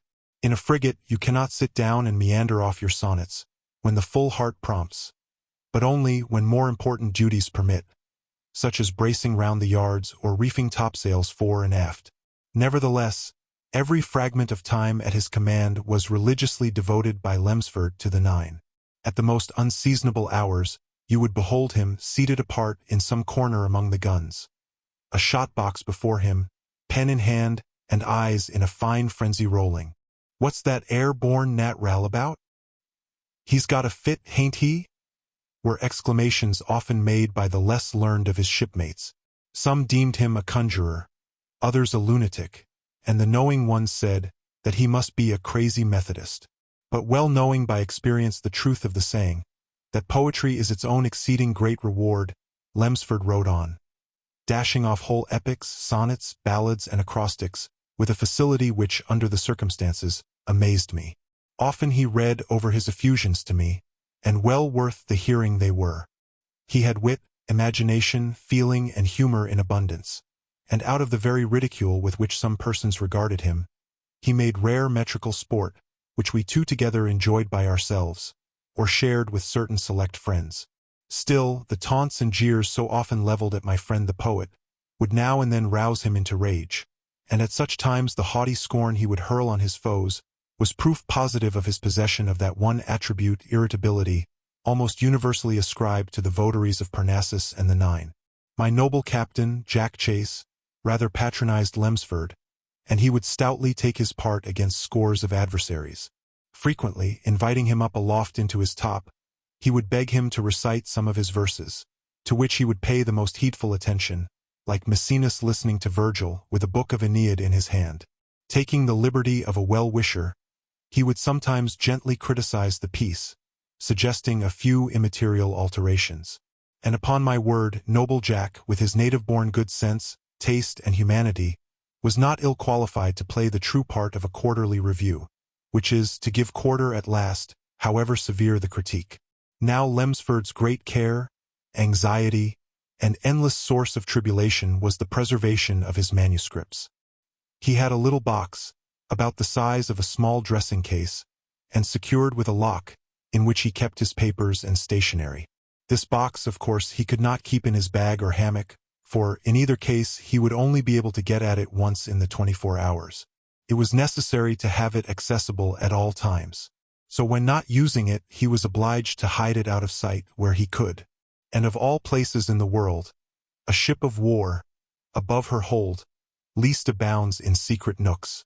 Almost every inch is occupied, almost every inch is in plain sight, and almost every inch is continually being visited and explored. Added to all this was the deadly hostility of the whole tribe of ship underlings, master-at-arms, ship's corporals, and boatswain's mates, both to the poet and his casket. They hated his box, as if it had been Pandora's, crammed to the very lid with hurricanes and gales. They hunted out his hiding places like pointers, and gave him no peace night or day. Still, the long 24-pounders on the main deck offered some promise of a hiding place to the box, and accordingly it was often tucked away behind the carriages, among the side tackles, its black color blending with the ebon hue of the guns. But Coyne, one of the quarter-gunners, had eyes like a ferret. Coyne was a little old man-of-war's man, hardly 5 feet high, with a complexion like a gunshot wound after it is healed. He was indefatigable in attending to his duties, which consisted in taking care of one division of the guns, embracing 10 of the aforesaid 24-pounders. Ranged up against the ship's side at regular intervals, they resembled not a little a stud of sable chargers in their stall. Among this iron stud little Coyne was continually running in and out, currying them down now and then with an old rag or keeping the flies off with a brush. To Coyne, the honor and dignity of the United States of America seemed indissolubly linked with the keeping his guns unspotted and glossy. He himself was black as a chimney sweep with continually tending them, and rubbing them down with black paint. He would sometimes get outside of the portholes and peer into their muzzles, as a monkey into a bottle. Or, like a dentist, he seemed intent upon examining their teeth. Quite as often, he would be brushing out their touch-holes with a little wisp of oakum, like a Chinese barber in Canton, cleaning a patient's ear. Such was his solicitude, that it was 1,000 pities he was not able to dwarf himself still more, so as to creep in at the touch-hole, and examining the whole interior of the tube, emerge at last from the muzzle. Coyne swore by his guns, and slept by their side. Woe betide the man whom he found leaning against them, or in any way soiling them. He seemed seized with the crazy fancy that his darling 24-pounders were fragile, and might break like glass retorts. Now, from this Coyne's vigilance, how could my poor friend the poet hope to escape with his box? 20 times a week it was pounced upon, with a "Here's that D pillbox again," and a loud threat to pitch it overboard the next time, without a moment's warning or benefit of clergy. Like many poets, Lemsford was nervous, and upon these occasions he trembled like a leaf. Once, with an inconsolable countenance, he came to me, saying that his casket was nowhere to be found. He had sought for it in his hiding place, and it was not there. I asked him where he had hidden it. "Among the guns," he replied. "Then depend upon it, Lemsford, that Coyne has been the death of it." Straight to Coyne went the poet. But Coyne knew nothing about it. For 10 mortal days the poet was not to be comforted, dividing his leisure time between cursing Coyne and lamenting his loss. The world is undone, he must have thought. No such calamity has befallen it since the deluge. My verses are perished. But though Coyne, as it afterward turned out, had indeed found the box, it so happened that he had not destroyed it, which no doubt led Lemsford to infer that a superintending providence had interposed to preserve to posterity his invaluable casket. It was found at last, lying exposed near the galley. Lemsford was not the only literary man on board the Neversink. There were 3 or 4 persons who kept journals of the cruise. One of these journalists embellished his work, which was written in a large blank account book, with various colored illustrations of the harbors and bays at which the frigate had touched, and also with small crayon sketches of comical incidents on board the frigate itself. He would frequently read passages of his book to an admiring circle of the more refined sailors, between the guns. They pronounced the whole performance a miracle of art. As the author declared to them that it was all to be printed and published so soon as the vessel reached home, they vied with each other in procuring interesting items, to be incorporated into additional chapters. But it having been rumored abroad that this journal was to be ominously entitled "The Cruise of the Neversink, or a Pakeshan Shot into Naval Abuses," and it having also reached the ears of the wardroom that the work contained reflections somewhat derogatory to the dignity of the officers, the volume was seized by the master-at-arms, armed with a warrant from the captain. A few days after, a large nail was driven straight through the two covers, and clinched on the other side, and, thus everlastingly sealed, the book was committed to the deep. The ground taken by the authorities on this occasion was, perhaps, that the book was obnoxious to a certain clause in the Articles of War, forbidding any person in the Navy to bring any other person in the Navy into contempt, which the suppressed volume undoubtedly did. Chapter 12. The good or bad temper of men of war's men, in a great degree, attributable to their particular stations and duties aboard ship. Coyne, the quarter-gunner, was the representative of a class on board the Neversink, altogether too remarkable to be left astern, without further notice, in the rapid wake of these chapters. As has been seen, Coyne was full of unaccountable whimsies. He was, withal, a very cross, bitter, ill-natured, inflammable old man. So, too, were all the members of the gunner's gang, including the two gunners' mates and all the quarter-gunners. Every one of them had the same dark brown complexion. All their faces looked like smoked hams. They were continually grumbling and growling about the batteries, running in and out among the guns, driving the sailors away from them, and cursing and swearing as if all their conscience had been powder-singed and made callous by their calling. Indeed, they were a most unpleasant set of men, especially priming the nasal-voiced gunner's mate with the hare-lip, and Cylinder, his stuttering coadjutor, with the clubbed foot. But you will always observe that the gunner's gang of every man of war are invariably ill-tempered, ugly-featured, and quarrelsome. Once when I visited an English line of battle ship, the gunner's gang were fore and aft, polishing up the batteries, which, according to the admiral's fancy, had been painted white as snow, fidgeting round the great 32-pounders, and making stinging remarks at the sailors and each other. They reminded one of a swarm of black wasps, buzzing about rows of white headstones in a churchyard. Now, there can be little doubt that there being so much among the guns is the very thing that makes a gunner's gang so cross and quarrelsome. Indeed, this was once proved to the satisfaction of our whole company of maintopmen. A fine topmate of ours, a most merry and companionable fellow, chanced to be promoted to a quarter-gunner's berth. A few days afterward, some of us maintopmen, his old comrades, went to pay him a visit, while he was going his regular rounds through the division of guns allotted to his care. But instead of greeting us with his usual heartiness, and cracking his pleasant jokes, to our amazement, he did little else but scowl, and at last, when we rallied him upon his ill temper, he seized a long black rammer from overhead, and drove us on deck, threatening to report us if we ever dared to be familiar with him again. My topmates thought that this remarkable metamorphose was the effect produced upon a weak, vain character suddenly elevated from the level of a mere seaman to the dignified position of a petty officer. But though, in similar cases, I had seen such effects produced upon some of the crew, yet, in the present instance, I knew better than that. It was solely brought about by his consorting with those villainous, irritable, ill-tempered cannon, more especially from his being subject to the orders of those deformed blunderbusses, Priming and Cylinder. The truth seems to be, indeed, that all people should be very careful in selecting their callings and vocations, very careful in seeing to it that they surround themselves by good-humored, pleasant-looking objects, and agreeable, temper-soothing sounds.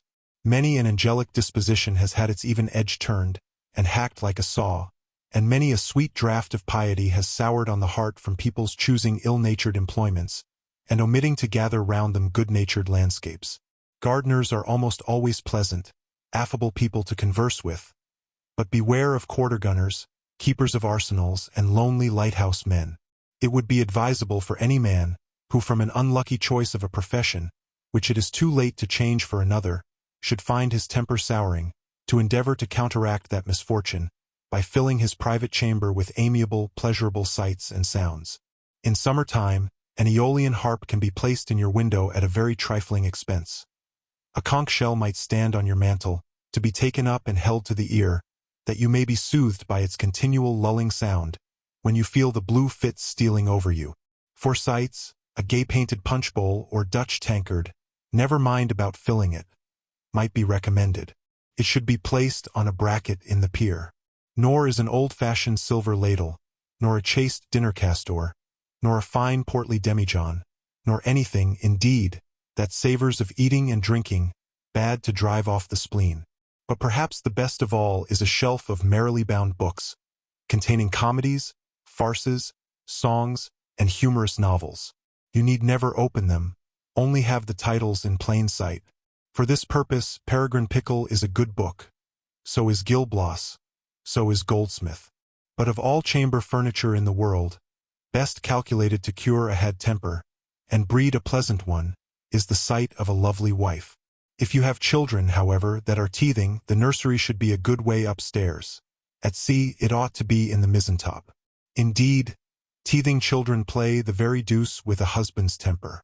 I have known 3 promising young husbands completely spoil on their wives' hands, by reason of a teething child, whose worrisomeness happened to be aggravated at the time by the summer complaint.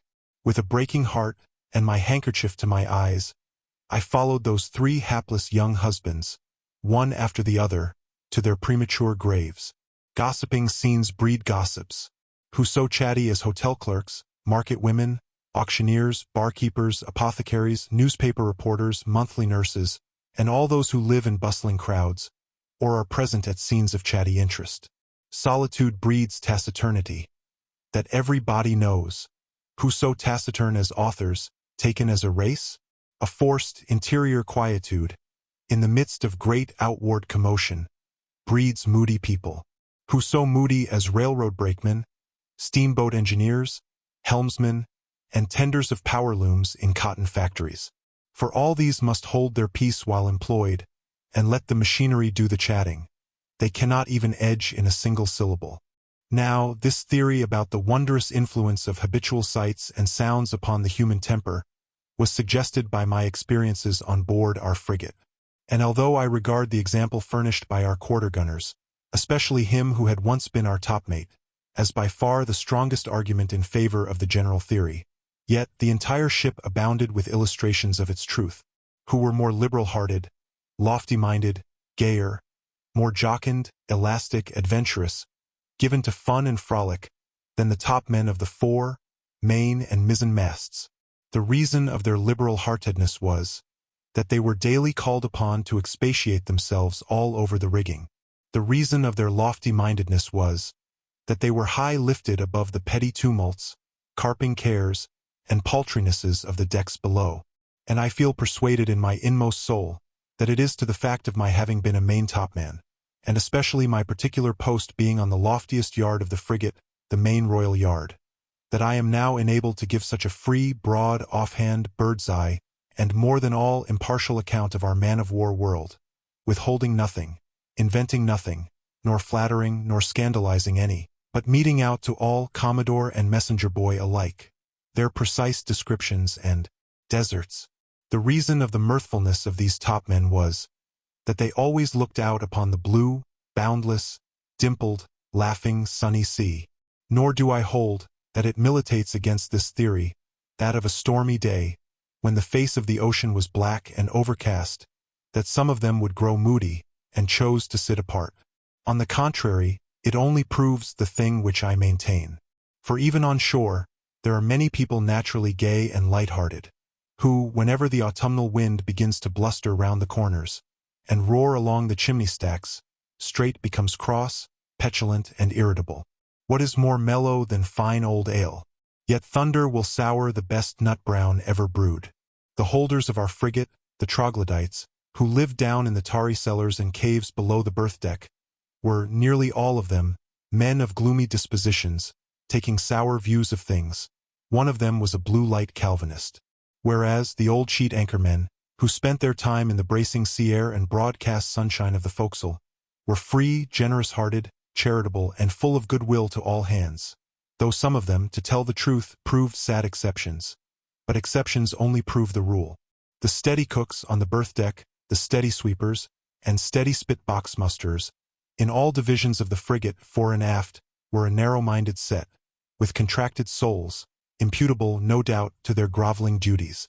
More especially was this evinced in the case of those odious ditchers and night scavengers, the ignoble wasters, the members of the band, some 10 or 12 in number, who had nothing to do but keep their instruments polished, and play a lively air now and then, to stir the stagnant current in our poor old Commodore's torpid veins, were the most gleeful set of fellows you ever saw.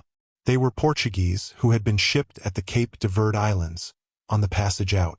They messed by themselves, forming a dinner party, not to be exceeded ire mirthfulness, by a club of young bridegrooms, 3 months after marriage, completely satisfied with their bargains, after testing them. But what made them now so full of fun? What indeed but their merry, martial, mellow calling? Who could he a churl and play a flageolet? Who mean and spiritless, braying forth the souls of 1,000 heroes from his brazen trump? But still more efficacious, perhaps, in ministering to the light spirits of the band, was the consoling thought that should the ship ever go into action, they would be exempted from the perils of battle. In ships of war, the members of the music, as the band is called, are generally non-combatants, and mostly ship with the express understanding that as soon as the vessel comes within long gunshot of an enemy, they shall have the privilege of burrowing down in the cable tiers or sea coal-hole, which shows that they are inglorious, but uncommonly sensible fellows. Look at the barons of the gun-room, lieutenants, purser, marine officers, sailing master, all of them gentlemen with stiff upper lips and aristocratic cut noses. Why was this? Will anyone deny that from their living so long in high military life, served by a crowd of menial stewards and cot-boys, and always accustomed to command right and left, will anyone deny, I say, that by reason of this, their very noses had become thin, peaked, aquiline, and aristocratically cartilaginous? Even old Cuticle, the surgeon, had a Roman nose. But I never could account how it came to be that our gray-headed first lieutenant was a little lopsided. That is, one of his shoulders disproportionately dropped. And when I observed that nearly all the first lieutenants I saw in other men of war, besides many second and third lieutenants, were similarly lopsided, I knew that there must be some general law which induced the phenomenon, and I put myself to studying it out as an interesting problem.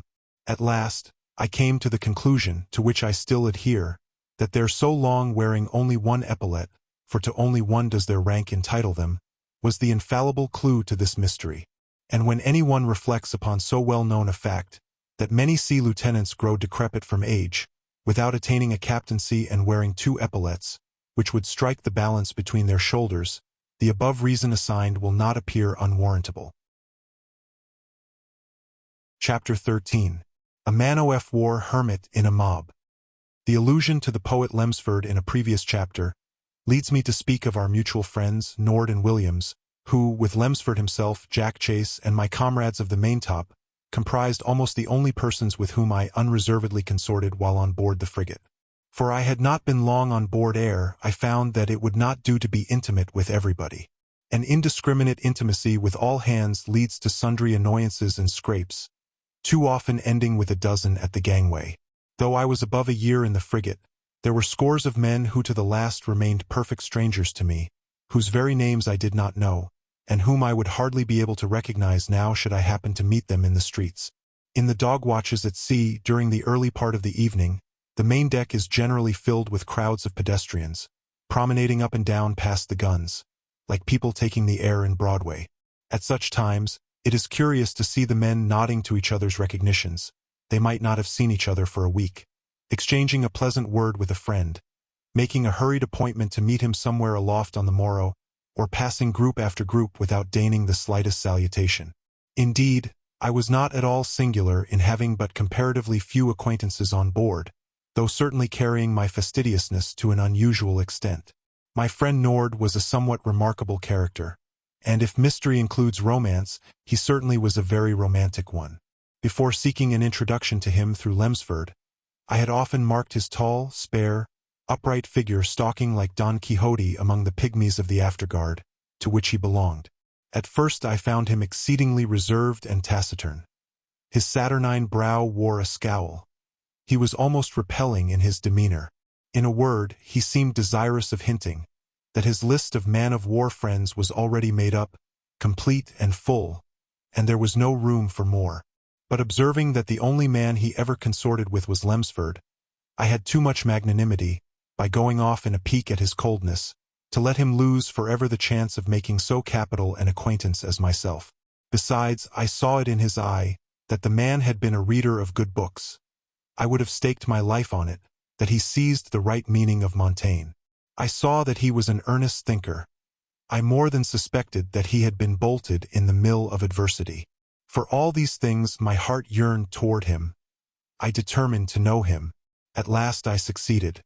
It was during a profoundly quiet midnight watch, when I perceived him walking alone in the waist, while most of the men were dozing on the carronade slides. That night we scoured all the prairies of reading, dived into the bosoms of authors, and tore out their hearts. And that night White Jacket learned more than he has ever done in any single night since. The man was a marvel. He amazed me as much as Coleridge did the troopers among whom he enlisted. What could have induced such a man to enter a man-of-war? All my sapience cannot fathom. And how he managed to preserve his dignity as he did, among such a rabble-rout, was equally a mystery. For he was no sailor, as ignorant of a ship, indeed, as a man from the sources of the Niger. Yet the officers respected him, and the men were afraid of him. This much was observable, however, that he faithfully discharged whatever special duties devolved upon him, and was so fortunate as never to render himself liable to a reprimand. Doubtless, he took the same view of the thing that another of the crew did, and had early resolved so to conduct himself as never to run the risk of the scourge. And this, it must have been, added to whatever incommunicable grief which might have been his, that made this Nord such a wandering recluse, even among our man-of-war mob. Nor could he have long swung his hammock on board, ere he must have found that, to ensure his exemption from that thing which alone affrighted him, he must be content for the most part to turn a man-hater, and socially expatriate himself from many things which might have rendered his situation more tolerable. Still more, several events that took place must have horrified him, at times, with the thought that, however he might isolate and entomb himself, yet for all this, the improbability of his being overtaken by what he most dreaded never advanced to the infallibility of the impossible. In my intercourse with Nord, he never made allusion to his past career, a subject upon which most high-bred castaways in a man-of-war are very diffuse, relating their adventures at the gaming table, the recklessness with which they have run through the amplest fortunes in a single season, their almsgivings and gratuities to porters and poor relations, and above all their youthful indiscretions and the broken-hearted ladies they have left behind. No such tales had Nord to tell. Concerning the past, he was barred and locked up like the specie vaults of the Bank of England. For anything that dropped from him, none of us could be sure that he had ever existed till now. Altogether, he was a remarkable man. My other friend, Williams, was a thoroughgoing Yankee from Maine, who had been both a peddler and a pedagogue in his day. He had all manner of stories to tell about nice little country frolics, and would run over an endless list of his sweethearts. He was honest, acute, witty, full of mirth and good humor, a laughing philosopher.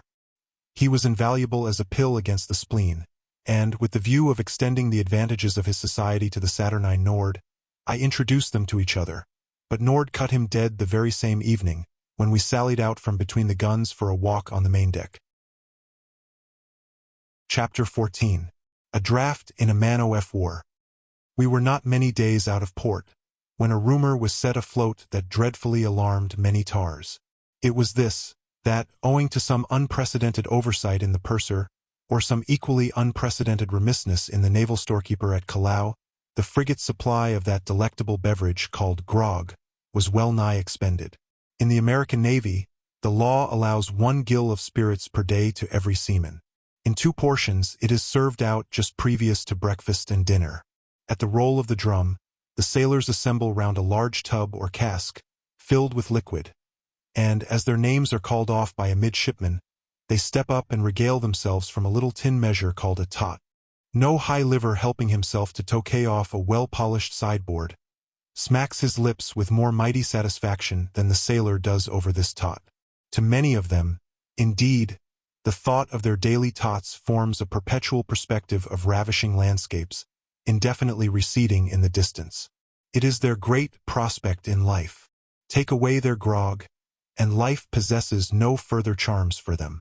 It is hardly to be doubted that the controlling inducement which keeps many men in the Navy is the unbounded confidence they have in the ability of the United States government to supply them, regularly and unfailingly, with their daily allowance of this beverage. I have known several forlorn individuals, shipping as landsmen, who have confessed to me that having contracted a love for ardent spirits, which they could not renounce, and having by their foolish courses been brought into the most abject poverty, insomuch that they could no longer gratify their thirst ashore, they incontinently entered the navy, regarding it as the asylum for all drunkards, who might there prolong their lives by regular hours and exercise, and twice every day quench their thirst by moderate and undeviating doses. When I once remonstrated with an old toper of a topman about this daily dram-drinking, when I told him it was ruining him and advised him to stop his grog and receive the money for it, in addition to his wages as provided by law, he turned about on me with an irresistibly waggish look and said, "Give up my grog. And why? Because it is ruining me? No, no. I am a good Christian white jacket, and love my enemy too much to drop his acquaintance." It may be readily imagined, therefore, what consternation and dismay pervaded the gun deck at the first announcement of the tidings that the grog was expended. "The grog gone!" roared an old sheet anchor man. "Oh, Lord, what a pain in my stomach!" cried a maintop man. "It's worse than the cholera," cried a man of the afterguard. "I'd sooner the water casks would give out," said a captain of the hold. "Are we ganders and geese that we can live without grog?" asked a corporal of marines. "Aye, we must now drink with the ducks," cried a quartermaster. "Not a tot left?" groaned a waister. "Not a toothful," sighed a holder, from the bottom of his boots. Yes, the fatal intelligence proved true.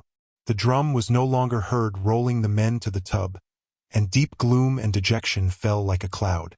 The ship was like a great city, when some terrible calamity has overtaken it. The men stood apart, in groups, discussing their woes, and mutually condoling. No longer, of still moonlight nights, was the song heard from the giddy tops, and few and far between were the stories that were told. It was during this interval, so dismal to many, that to the amazement of all hands, 10 men were reported by the master-at-arms to be intoxicated. They were brought up to the mast, and at their appearance the doubts of the most skeptical were dissipated, but whence they had obtained their liquor no one could tell. It was observed, however, at the time, that the tarry knaves all smelled of lavender, like so many dandies. After their examination they were ordered into the brig, a jailhouse between 2 guns on the main deck, where prisoners are kept. Here they laid for some time, stretched out stark and stiff, with their arms folded over their breasts, like so many effigies of the Black Prince on his monument in Canterbury Cathedral. Their first slumbers over, the marine sentry who stood guard over them had as much as he could do to keep off the crowd, who were all eagerness to find out how, in such a time of want, the prisoners had managed to drink themselves into oblivion. In due time they were liberated, and the secret simultaneously leaked out. It seemed that an enterprising man of their number, who had suffered severely from the common deprivation, had all at once been struck by a brilliant idea. It had come to his knowledge that the purser's steward was supplied with a large quantity of eau de cologne, clandestinely brought out in the ship, for the purpose of selling it on his own account to the people of the coast. But the supply proving larger than the demand, and having no customers on board the frigate but Lieutenant Selvagee, he was now carrying home more than 1/3 of his original stock. To make a short story of it, this functionary, being called upon in secret, was readily prevailed upon to part with 12 bottles, with whose contents the intoxicated party had regaled themselves. The news spread far and wide among the men, being only kept secret from the officers and underlings, and that night the long, crane-necked cologne bottles jingled in out-of-the-way corners and by-places, and, being emptied, were sent flying out of the ports. With brown sugar, taken from the mess chests, and hot water begged from the galley cooks, the men made all manner of punches, toddies, and cocktails, letting fall therein a small drop of tar, like a bit of brown toast, by way of imparting a flavor. Of course, the thing was managed with the utmost secrecy, and as a whole dark night elapsed after their orgies, the revelers were, in a good measure, secure from detection, and those who indulged too freely had 12 long hours to get sober before daylight obtruded. Next day, fore and aft, the whole frigate smelled like a lady's toilet. The very tar-buckets were fragrant, and from the mouth of many a grim, grizzled old quarter-gunner came the most fragrant of breaths. The amazed lieutenants went about snuffing up the gale, and, for once, Selvagee had no further need to flourish his perfumed handkerchief. It was as if we were sailing by some odoriferous shore in the vernal season of violets. Sabaean odors, for many a league, cheered with grateful smell, old ocean smiled. But, alas, all this perfume could not be wasted for nothing, and the masters-at-arms and ship's corporals, putting this and that together, very soon burrowed into the secret. The purser-steward was called to account, and no more lavender punches and cologne toddies were drank on board the Neversink. Chapter 15. A Salt Junk Club in a Man-o'-F war, with a notice to quit. It was about the period of the Cologne water excitement that my self-conceit was not a little wounded, and my sense of delicacy altogether shocked, by a polite hint received from the cook of the mess to which I happened to belong. To understand the matter, it is needful to enter into preliminaries. The common seamen in a large frigate are divided into some 30 or 40 messes, put down on the purser's books as mess number 1, mess number 2, mess number 3, etc. The members of each mess club, their rations of provisions and breakfast, dine, and sup together in allotted intervals between the guns on the main deck. In undeviating rotation, the members of each mess, excepting the petty officers, take their turn in performing the functions of cook and steward, and for the time being, all the affairs of the club are subject to their inspection and control. It is the cook's business, also, to have an eye to the general interests of his mess, to see that, when the aggregated allowances of beef, bread, etc., are served out by one of the master's mates, the mess over which he presides receives its full share, without stint or subtraction. Upon the berth deck he has a chest, in which to keep his pots, pans, spoons, and small stores of sugar, molasses, tea, and flour.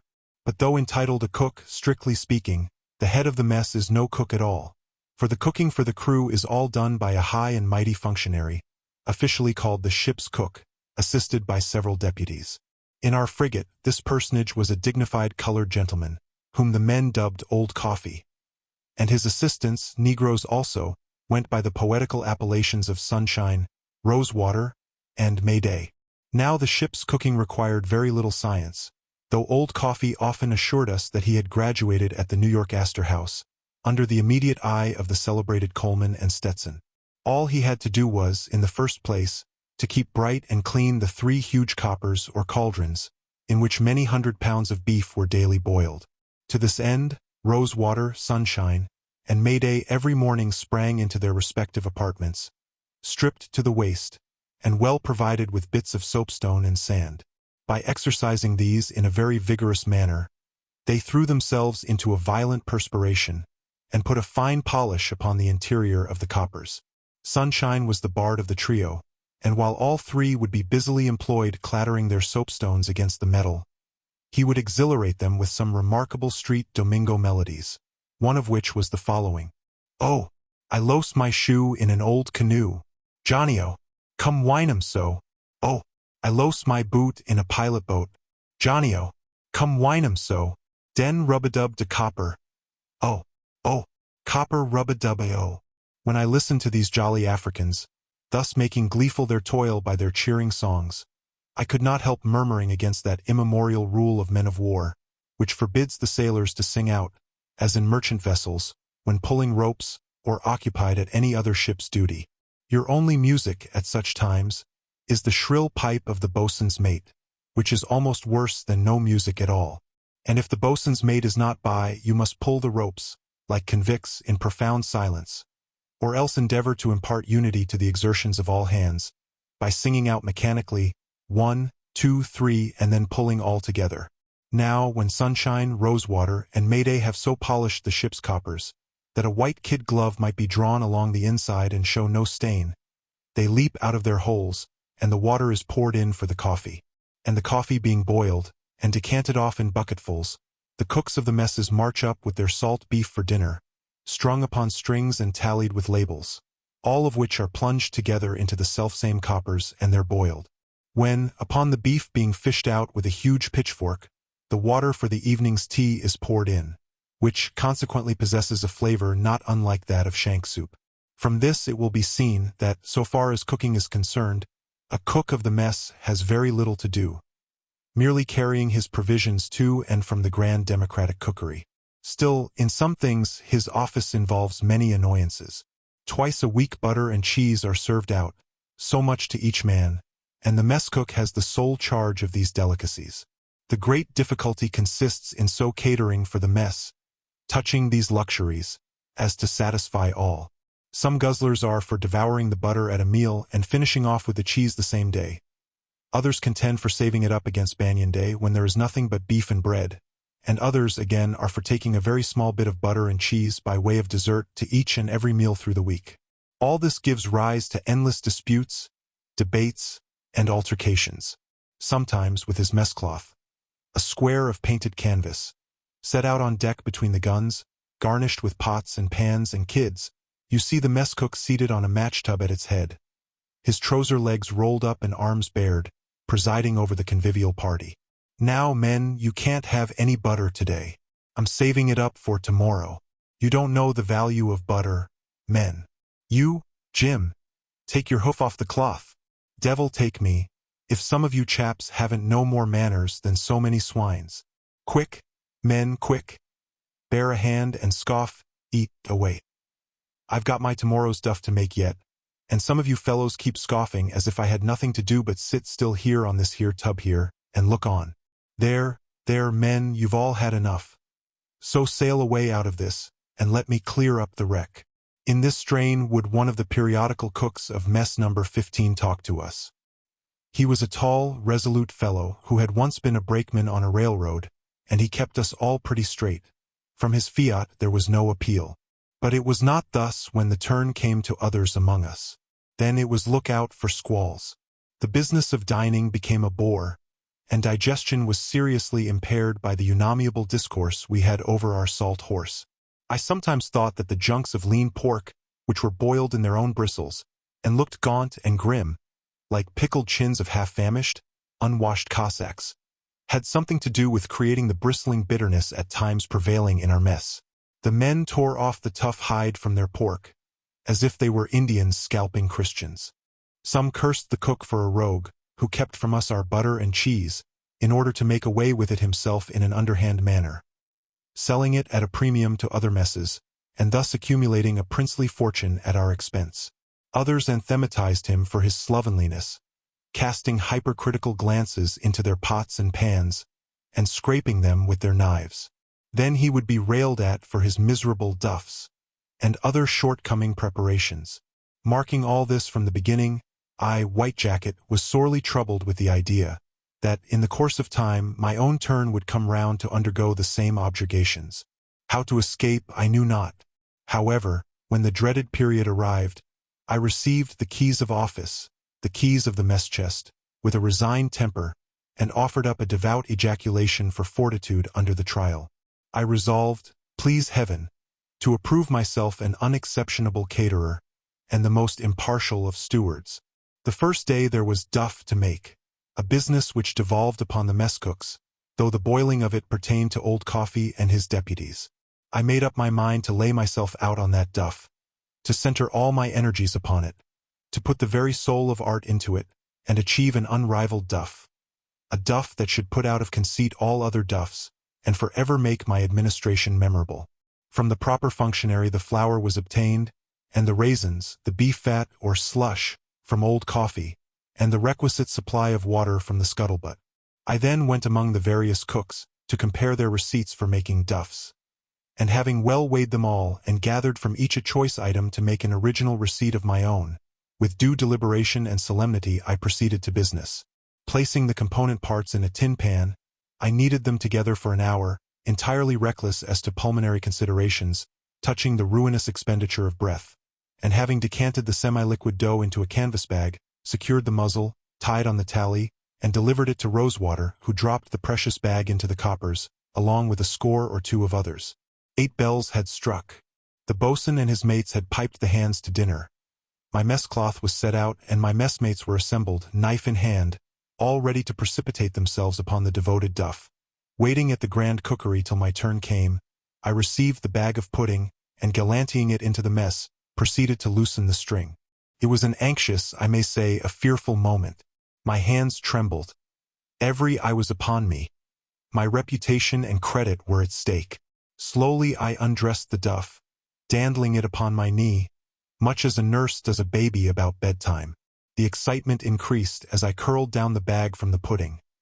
It became intense when at last I plumped it into the pan, held up to receive it by an eager hand. Bim! It fell like a man shot down in a riot. Distraction. It was harder than a sinner's heart. Yeah, tough as the cock that crowed on the morn that Peter told a lie. Gentlemen of the mess, for heaven's sake, permit me one word. I have done my duty by that duff. I have, but they beat down my excuses with a storm of criminations. One present proposed that the fatal pudding should be tied round my neck, like a millstone, and myself pushed overboard. No use, no use. I had failed. Ever after, that duff lay heavy at my stomach and my heart. After this, I grew desperate, despised popularity, returned scorn for scorn, till at length my week expired, and in the duff bag I transferred the keys of office to the next man on the roll. Somehow, there had never been a very cordial feeling between this mess and me. All along they had nourished a prejudice against my white jacket. They must have harbored the silly fancy that in it I gave myself airs, and wore it in order to look consequential.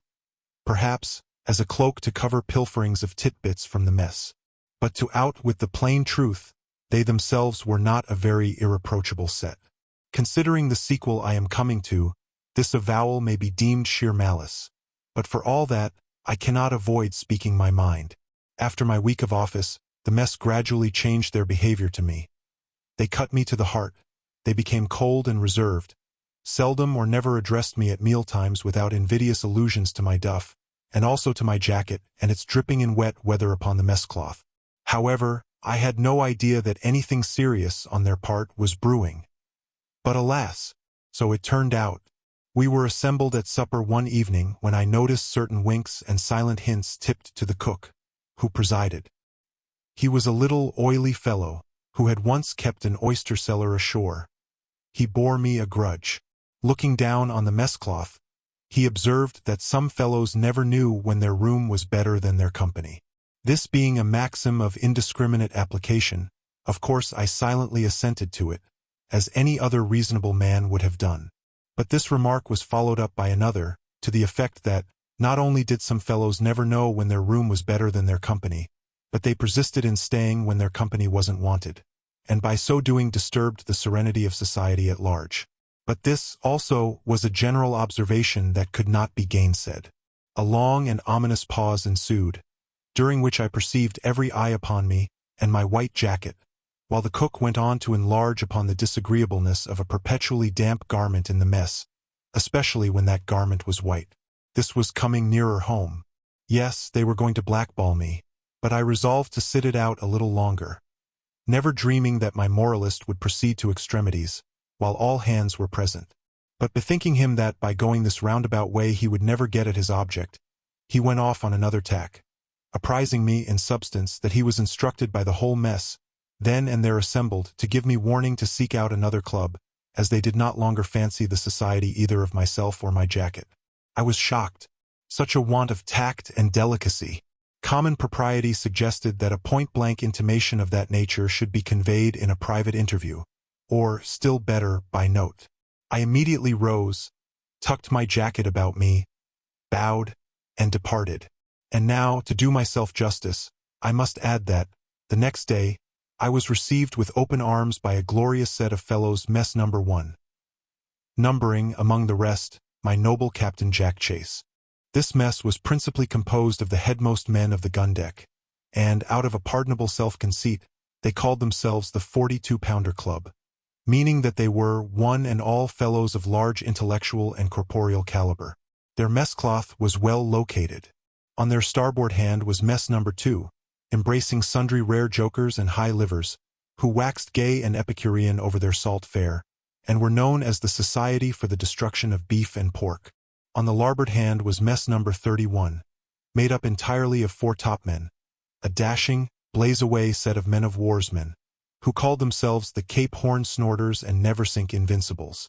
Opposite was one of the marine messes, mustering the aristocracy of the Marine Corps, the 2 corporals, the drummer and fifer, and some 6 or 8 rather gentlemanly privates, native-born Americans, who had served in the Seminole campaigns of Florida, and they now enlivened their salt fare with stories of wild ambushes in the Everglades, and one of them related a surprising tale of his hand-to-hand encounter with Osceola, the Indian chief, whom he fought one morning from daybreak till breakfast time.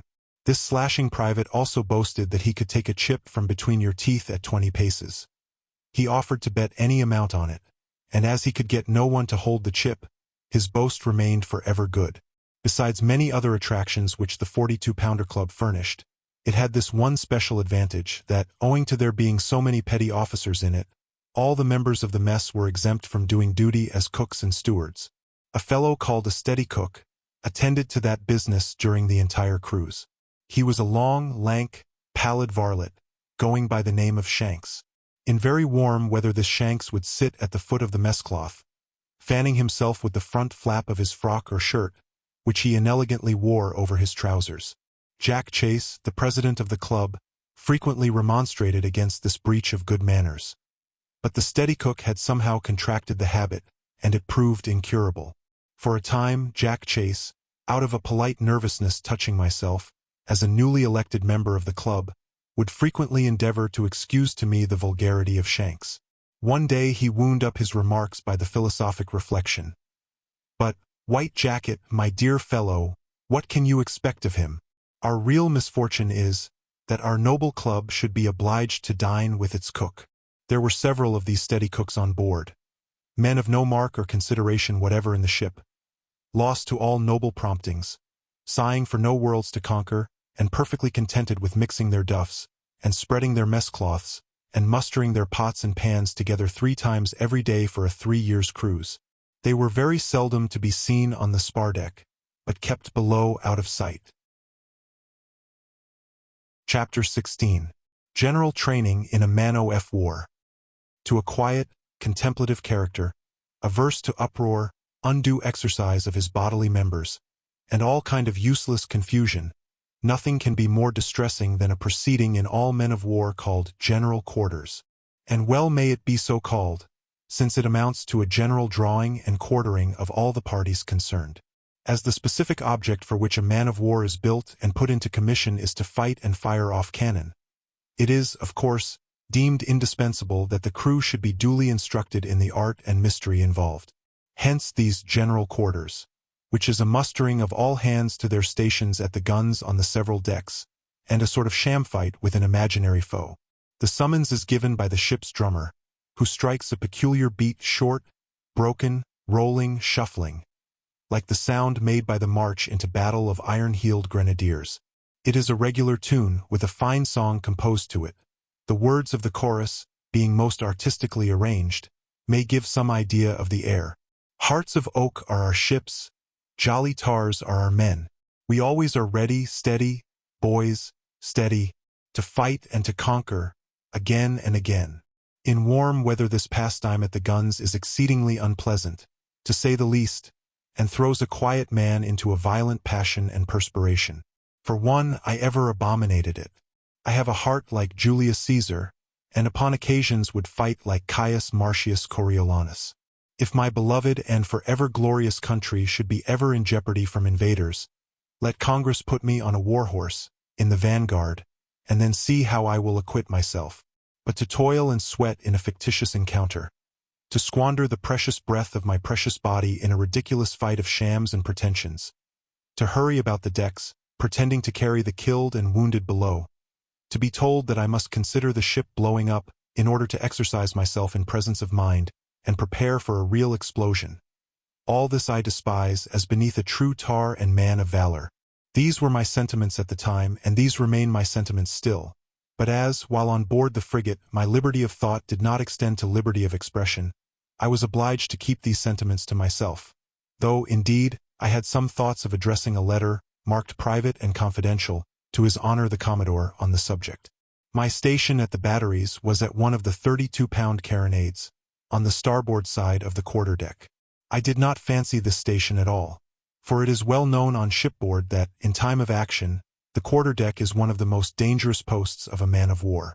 The reason is that the officers of the highest rank are there stationed, and the enemy have an ungentlemanly way of target shooting at their buttons. If we should chance to engage a ship, then who could tell but some bungling small-arm marksman in the enemy's tops might put a bullet through me instead of the Commodore. If they hit him, no doubt he would not feel it much, for he was used to that sort of thing and indeed had a bullet in him already. Whereas, I was altogether unaccustomed to having blue pills playing round my head in such an indiscriminate way. Besides, ours was a flagship, and everyone knows what a peculiarly dangerous predicament the quarterdeck of Nelson's flagship was in at the Battle of Trafalgar. How the lofty tops of the enemy were full of soldiers, peppering away at the English admiral and his officers. Many a poor sailor, at the guns of that quarterdeck, must have received a bullet intended for some wearer of an epaulet. By candidly confessing my feelings on this subject, I do by no means invalidate my claims to being held a man of prodigious valor. I merely state my invincible repugnance to being shot for somebody else. If I am shot, be it with the express understanding in the shooter that I am the identical person intended so to be served. That Thracian who, with his compliments, sent an arrow into the king of Macedon, superscribed for Philip's right eye, set a fine example to all warriors. The hurried, hasty, indiscriminate, reckless, abandoned manner in which both sailors and soldiers nowadays fight is really painful to any serious-minded, methodical old gentleman, especially if he chanced to have systematized his mind as an accountant. There is little or no skill and bravery about it. Two parties, armed with lead and old iron, envelop themselves in a cloud of smoke and pitch their lead and old iron about in all directions. If you happen to be in the way, you are hit, possibly killed. If not, you escape. In sea actions, if by good or bad luck, as the case may be, a round shot, fired at random through the smoke, happens to send overboard your foremast, another to unship your rudder, there you lie crippled, pretty much at the mercy of your foe, who, accordingly, pronounces himself victor, though that honor properly belongs to the law of gravitation operating on the enemy's balls in the smoke. Instead of tossing this old lead and iron into the air, therefore, it would be much better amicably to toss up a copper and let heads win. The carronade at which I was stationed was known as Gun No. 5, on the first lieutenant's quarter-bill. Among our gun's crew, however, it was known as Black Bet. This name was bestowed by the captain of the gun, a fine Negro, in honor of his sweetheart, a colored lady of Philadelphia. Of Black Bet I was rammer and sponger, and ram and sponge I did like a good fellow. I have no doubt that, had I and my gun been at the Battle of the Nile, we would mutually have immortalized ourselves. The ramming pole would have been hung up in Westminster Abbey, and I, ennobled by the king, besides receiving the illustrious honor of an autograph letter from His Majesty through the perfumed right hand of his private secretary. But it was terrible work to help run in and out of the porthole that amazing mass of metal, especially as the thing must be clone in a trice. Then, at the summons of a horrid, rasping rattle, swayed by the captain in person, we were made to rush from our guns, seize pikes and pistols, and repel an imaginary army of boarders, who, by a fiction of the officers, were supposed to be assailing all sides of the ship at once. After cutting and slashing at them a while, we jumped back to our guns, and again went to jerking our elbows. Meantime, a loud cry is heard of fire, fire, fire, in the foretop, and a regular engine, worked by a set of Bowery Boy tars, is forthwith set to playing streams of water aloft. And now it is fire, fire, fire, on the main deck, and the entire ship is in as great a commotion as if a whole city ward were in a blaze. Are our officers of the Navy utterly unacquainted with the laws of good health? Do they not know that this violent exercise, taking place just after a hearty dinner, as it generally does, is eminently calculated to breed the dyspepsia? There was no satisfaction in dining. The flavor of every mouthful was destroyed by the thought that the next moment the cannonading drum might be beating to quarters. Such a sea martinet was our captain, that sometimes we were roused from our hammocks at night, when a scene would ensue that it is not in the power of pen and ink to describe. 500 men spring to their feet, dress themselves, take up their bedding, and run to the nettings and stow it. Then he to their stations, each man jostling his neighbor, some alow, some aloft, some this way, some that, and in less than 5 minutes the frigate is ready for action and still as the grave, almost every man precisely where he would be were an enemy actually about to be engaged. The gunner, like a Cornwall miner in a cave, is burrowing down in the magazine under the wardroom, which is lighted by battle lanterns, placed behind glazed glass bullseyes inserted in the bulkhead. The powder monkeys, or boys, who fetch and carry cartridges, are scampering to and fro among the guns, and the first and second loaders stand ready to receive their supplies. These powder monkeys, as they are called, enact a curious part in time of action. The entrance to the magazine on the berth deck, where they procure their food for the guns, is guarded by a woolen screen, and a gunner's mate, standing behind it, thrusts out the cartridges through a small armhole in this screen. The enemy's shot, perhaps red-hot, are flying in all directions, and to protect their cartridges, the powder monkeys hurriedly wrap them up in their jackets, and with all haste scramble up the ladders to their respective guns, like eating-house waiters hurrying along with hot cakes for breakfast. At general quarters the shot boxes are uncovered, showing the grape shot, aptly so called, for they precisely resemble bunches of the fruit, though to receive a bunch of iron grapes in the abdomen would be but a sorry dessert, and also showing the canister shot, old iron of various sorts, packed in a tin case like a tea caddy. Imagine some midnight craft sailing down on her enemy thus. 24-pounders leveled, matches lighted, and each captain of his gun at his post. But if verily going into action, then would the Neversink have made still further preparations. For however alike in some things, there is always a vast difference, if you sound them, between a reality and a sham. Not to speak of the pale sternness of the men at their guns at such a juncture, and the choked thoughts at their hearts, the ship itself would here and there present a far different appearance. Something like that of an extensive mansion preparing for a grand entertainment, when folding doors are withdrawn, chambers converted into drawing rooms, and every inch of available space thrown into one continuous whole. For previous to an action, every bulkhead in a man-of-war is knocked down. Great guns are run out of the Commodore's parlor windows. Nothing separates the wardroom officers' quarters from those of the men, but an ensign used for a curtain. The sailors' mess chests are tumbled down into the hold, and the hospital cots, of which all men of war carry a large supply, are dragged forth from the sailroom and piled near at hand to receive the wounded. Amputation tables are ranged in the cockpit or in the tiers, whereon to carve the bodies of the maimed. The yards are slung in chains, fire screens distributed here and there, hillocks of cannonballs piled between the guns, shot plugs suspended within easy reach from the beams, and solid masses of wads, big as Dutch cheeses, braced to the cheeks of the gun carriages. No small difference, also, would be visible in the wardrobe of both officers and men. The officers generally fight as dandies dance, namely in silk stockings, inasmuch as, in case of being wounded in the leg, the silk hose can be more easily drawn off by the surgeon. Cotton sticks and works into the wound.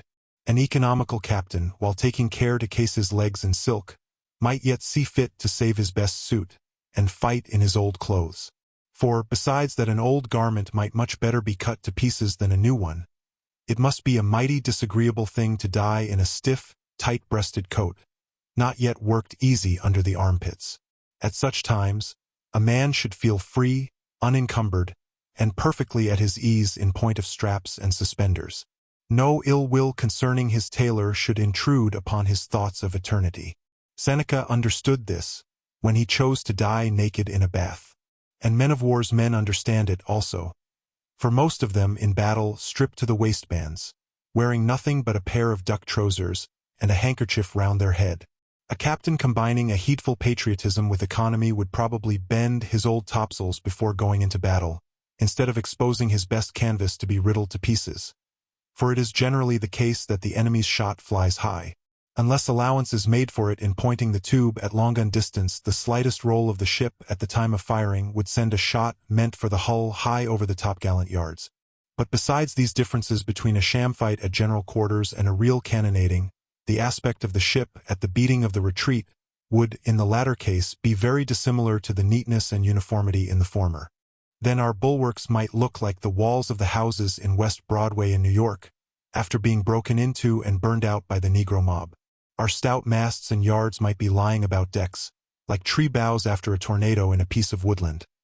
Our dangling ropes, cut and sundered in all directions, would be bleeding tar at every yard, and strew with jagged splinters from our wounded planks, the gun deck might resemble a carpenter's shop.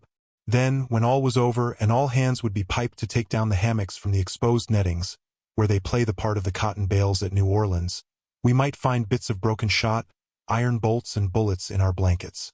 And, while smeared with blood like butchers, The surgeon and his mates would be amputating arms and legs on the berth deck.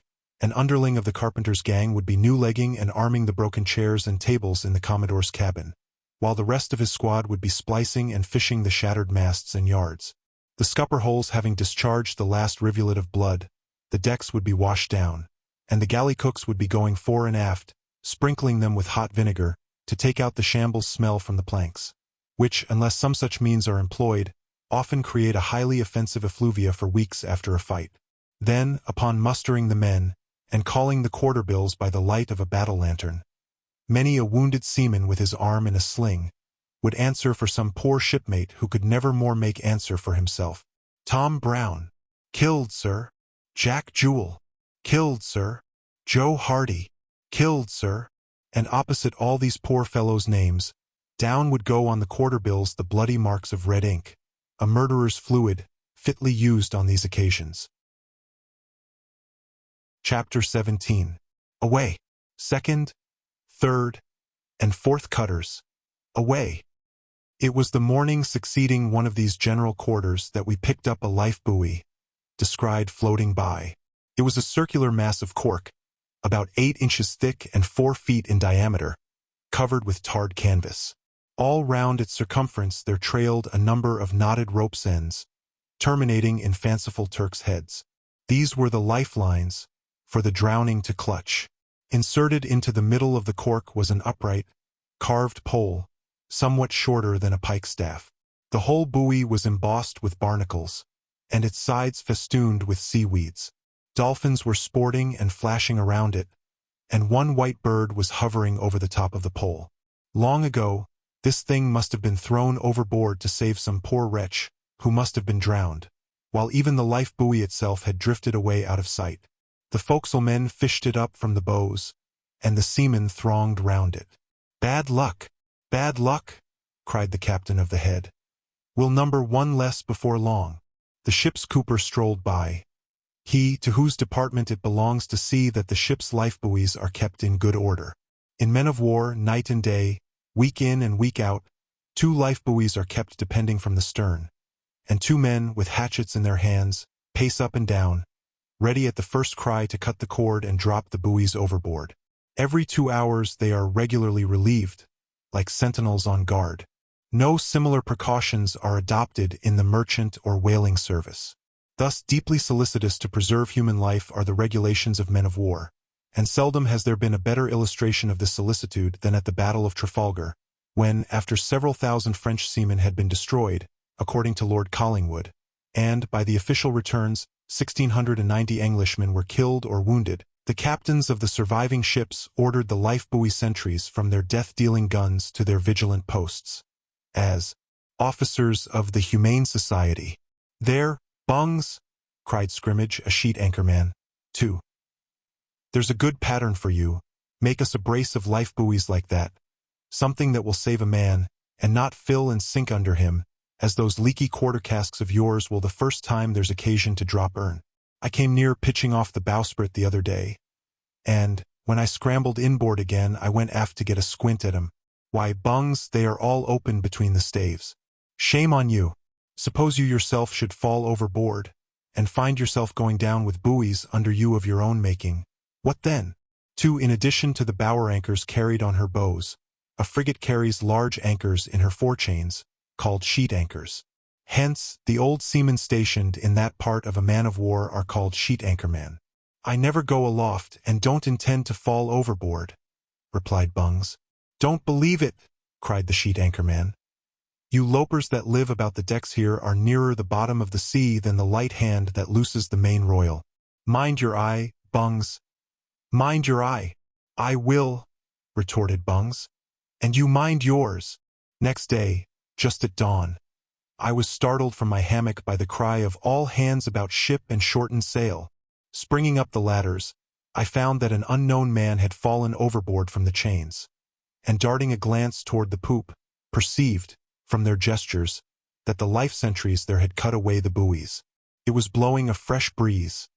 The frigate was going fast through the water, but the 1,000 arms of 500 men soon tossed her about on the other tack, and checked her further headway. "Do you see him?" shouted the officer of the watch through his trumpet, hailing the main masthead. "Man or buoy? Do you see either?" "See nothing, sir," was the reply. "Clear away the cutters," was the next order. "Bugler, call away the second, third, and fourth cutters' crews. Hands by the tackles." In less than 3 minutes the 3 boats were down. More hands were wanted in one of them, and, among others, I jumped in to make up the deficiency. "Now, men, give way, and each man look out along his oar, and look sharp," cried the officer of our boat. For a time, in perfect silence, we slid up and down the great seething swells of the sea, but saw nothing. "There, it's no use," cried the officer. "He's gone, whoever he is. Pull away, men. Pull away. They'll be recalling us soon." "Let him drown," cried the strokesman. "He's spoiled my watch below for me." "Who the devil is he?" cried another. "He's one who'll never have a coffin," replied a third. "No, no, they'll never sing out, 'All hands bury the dead.'" "For him, my hearties," cried a fourth. "Silence," said the officer, "and look along your oars." But the 16 oarsmen still continued their talk, and, after pulling about for 2 or 3 hours, we spied the recall signal at the frigate's 40-gallant masthead, and returned on board, having seen no sign even of the life buoys. The boats were hoisted up, the yards braced forward, and away we bowled, 1 man less. "Muster all hands," was now the order, when, upon calling the roll, the cooper was the only man missing. "I told you so, men," cried the captain of the head. "I said we would lose a man before long." "Bungs, is it?" cried Scrimmage, the sheet anchor man. "I told him his buoys wouldn't save a drowning man, and now he has proved it." Chapter 18. A man-o'-war full as a nut. It was necessary to supply the lost cooper's place. Accordingly, word was passed for all who belonged to that calling to muster at the mainmast, in order that one of them might be selected. 13 men obeyed the summons, a circumstance illustrative of the fact that many good handicraftsmen are lost to their trades and the world by serving in men-of-war. Indeed, from a frigate's crew might he culled out men of all callings and vocations, from a backslidden parson to a broken-down comedian. The Navy is the asylum for the perverse, the home of the unfortunate. Here the sons of adversity meet the children of calamity, and here the children of calamity meet the offspring of sin. Bankrupt brokers, bootblacks, blacklegs, and blacksmiths here assemble together, and castaway tinkers, watchmakers, quill drivers, cobblers, doctors, farmers, and lawyers compare past experiences and talk of old times. Wrecked on a desert shore, a man-of-war's crew could quickly found an Alexandria by themselves, and fill it with all the things which go to make up a capital. Frequently, at one and the same time, you see every trade in operation on the gun deck: coopering, carpentering, tailoring, tinkering, blacksmithing, rope-making, preaching, gambling, and fortune-telling. In truth, a man-of-war is a city afloat, with long avenues set out with guns instead of trees, and numerous shady lanes, courts, and byways. The quarterdeck is a grand square, park, or parade ground with a great Pittsfield elm, in the shape of the mainmast, at one end, and fronted at the other by the palace of the Commodore's cabin. Or, rather, a man-of-war is a lofty, walled, and garrisoned town, like Quebec, where the thoroughfares and mostly ramparts, and peaceable citizens meet armed sentries at every corner. Or it is like the lodging-houses in Paris turned upside down, the first floor or deck being rented by a lord, the second by a select club of gentlemen, the third by crowds of artisans, and the fourth by a whole rabble of common people. For even thus is it in a frigate, where the commander has a whole cabin to himself and the spar-deck, the lieutenants their wardroom underneath, and the mass of sailors swing their hammocks under all. And with its long rows of porthole casements, each revealing the muzzle of a cannon, a man-of-war resembles a 3-story house in a suspicion's part of the town, with a basement of indefinite depth, and ugly-looking fellows gazing out at the windows. Chapter 19. The Jacket Aloft. Again must I call attention to my white jacket, which about this time came near being the death of me. I am of a meditative humor, and at sea used often to mount aloft at night, and seating myself on one of the upper yards, tuck my jacket about me and give loose to reflection. in some ships in which I have done this, the sailors used to fancy that I must be studying astronomy, which, indeed, to some extent, was the case, and that my object in mounting aloft was to get a nearer view of the stars, supposing me, of course, to be short-sighted. A very silly conceit of theirs, some may say, but not so silly after all. For surely the advantage of getting nearer an object by 200 feet is not to be underrated. Then, to study the stars upon the wide, boundless sea, is divine as it was to the Chaldean Magi, who observed their revolutions from the plains. And it is a very fine feeling, and one that fuses us into the universe of things, and makes us a part of the all, to think that, wherever we ocean wanderers rove, we have still the same glorious old stars to keep us company. That they still shine onward and on, forever beautiful and bright, and luring us by every ray, to die and be glorified with them. Aye, aye, we sailors sail not in vain, we expatriate ourselves to nationalize with the universe. And in all our voyages round the world, we are still accompanied by those old circumnavigators, the stars, who are shipmates and fellow sailors of ours, sailing in heaven's blue, as we on the azure main. Let genteel generations scoff at our hardened hands, and fingernails tipped with tar. Did they ever clasp truer palms than ours? Let them feel of our sturdy hearts beating like sledgehammers in those hot smithies, our bosoms. With their amber-headed canes, let them feel of our generous pulses, and swear that they go off like 32-pounders. Oh, give me again the rover's life, the joy, the thrill, the whirl. Let me feel thee again, old sea. Let me leap into thy saddle once more.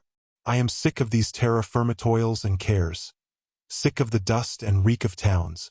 Let me hear the clatter of hailstones on icebergs, and not the dull tramp of these plodders, plodding their dull way from their cradles to their graves. Let me snuff thee up, sea breeze, and whinny in thy spray. Forbid it, sea gods. Intercede for me with Neptune, O sweet Amphitrite, that no dull clod may fall on my coffin. Be mine the tomb that swallowed up Pharaoh and all his hosts. Let me lie down with Drake where he sleeps in the sea. But when White Jacket speaks of the rover's life, he means not life in a man of war, which, with its martial formalities and thousand vices, stabs to the heart the soul of all free and easy honorable rovers. I have said that I was wont to mount up aloft and muse, and thus was it with me the night following the loss of the Cooper. Ere my watch in the top had expired, high up on the main royal yard I reclined, the White Jacket folded around me like Sir John Moore in his frosted cloak. 8 bells had struck, and my watchmates had hied to their hammocks, and the other watch had gone to their stations, and the top below me was full of strangers, and still 100 feet above even them I lay entranced, now dozing, now dreaming, now thinking of things past, and anon of the life to come. Well-timed was the latter thought, for the life to come was much nearer overtaking me than I then could imagine. Perhaps I was half-conscious at last of a tremulous voice hailing the main royal yard from the top. But if so, the consciousness glided away from me and left me in Lethe. But when, like lightning, the yard dropped under me, and instinctively I clung with both hands to the tie, then I came to myself with a rush and felt something like a choking hand at my throat. For an instant I thought the Gulf Stream in my head was whirling me away to eternity, but the next moment I found myself standing. The yard had descended to the cup, and shaking myself in my jacket, I felt that I was unharmed and alive. Who had done this? Who had made this attempt on my life? Thought I as I ran down the rigging. Here it comes! Lord, Lord, here it comes! See, it is white as a hammock. Who's coming? I shouted, springing down into the top. Who's white as a hammock? Bless my soul. Bill, it's only White Jacket. That infernal White Jacket again.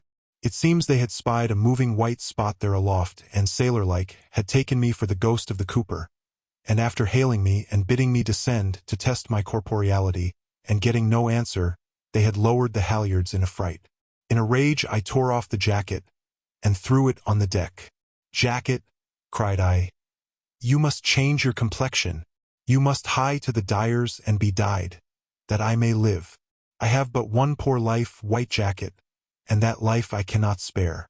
I cannot consent to die for you, but be dyed you must for me.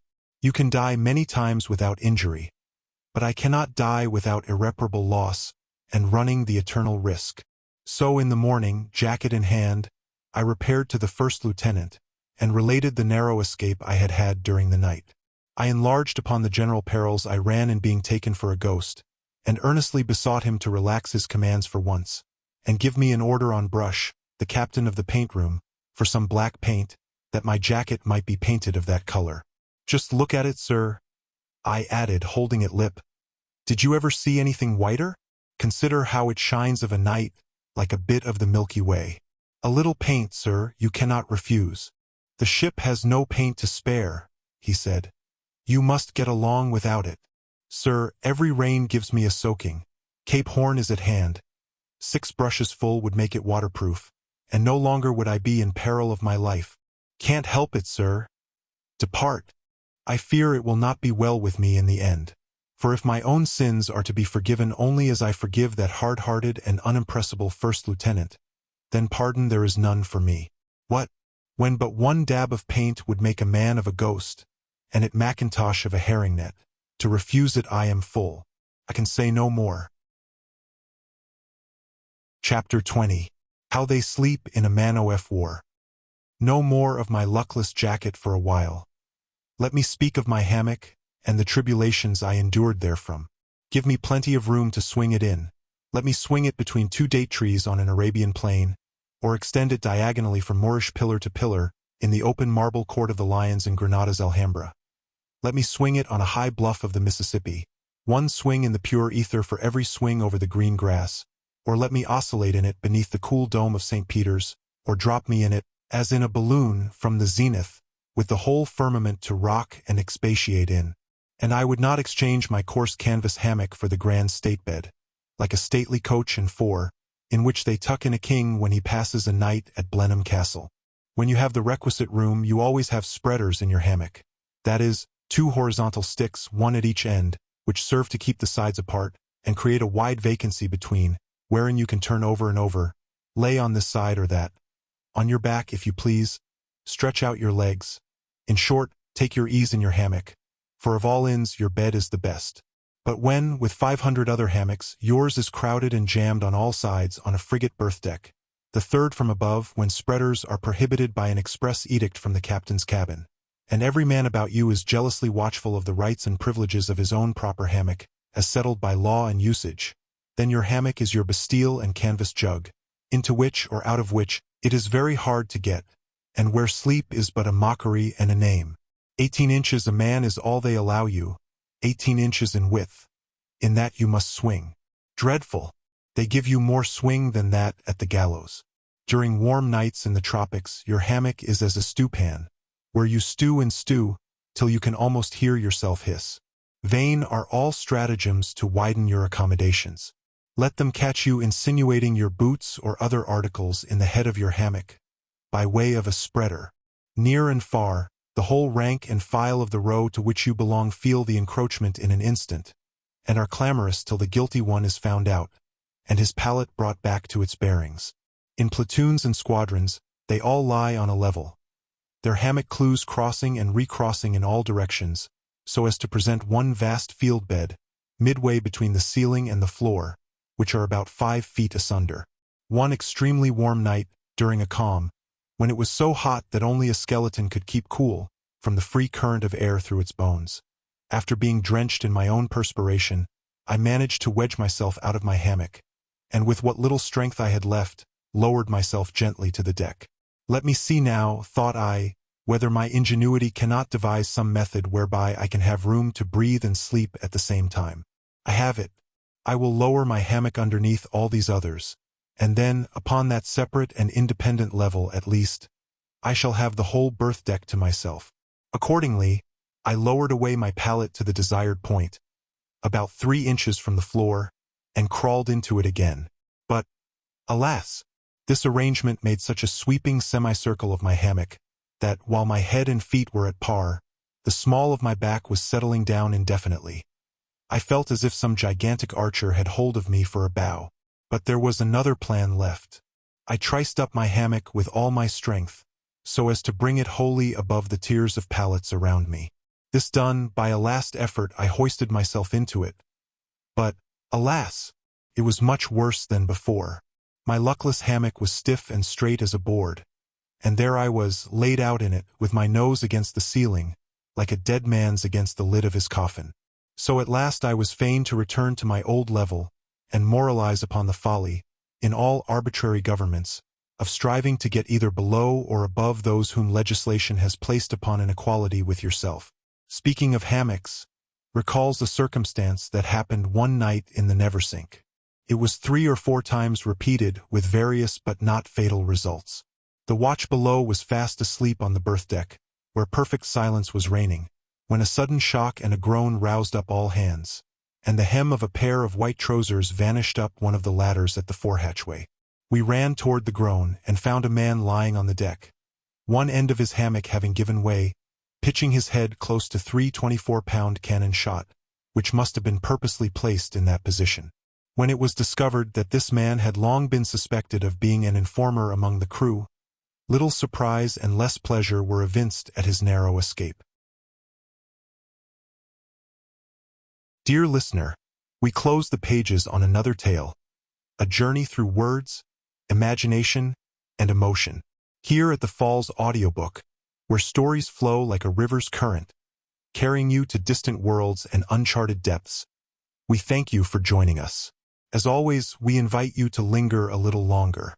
Subscribe to our channel to discover more stories waiting to be heard, each a cascade of voices, ideas, and artistry. And remember, every great story begins with a single word. Perhaps the next one will begin with you.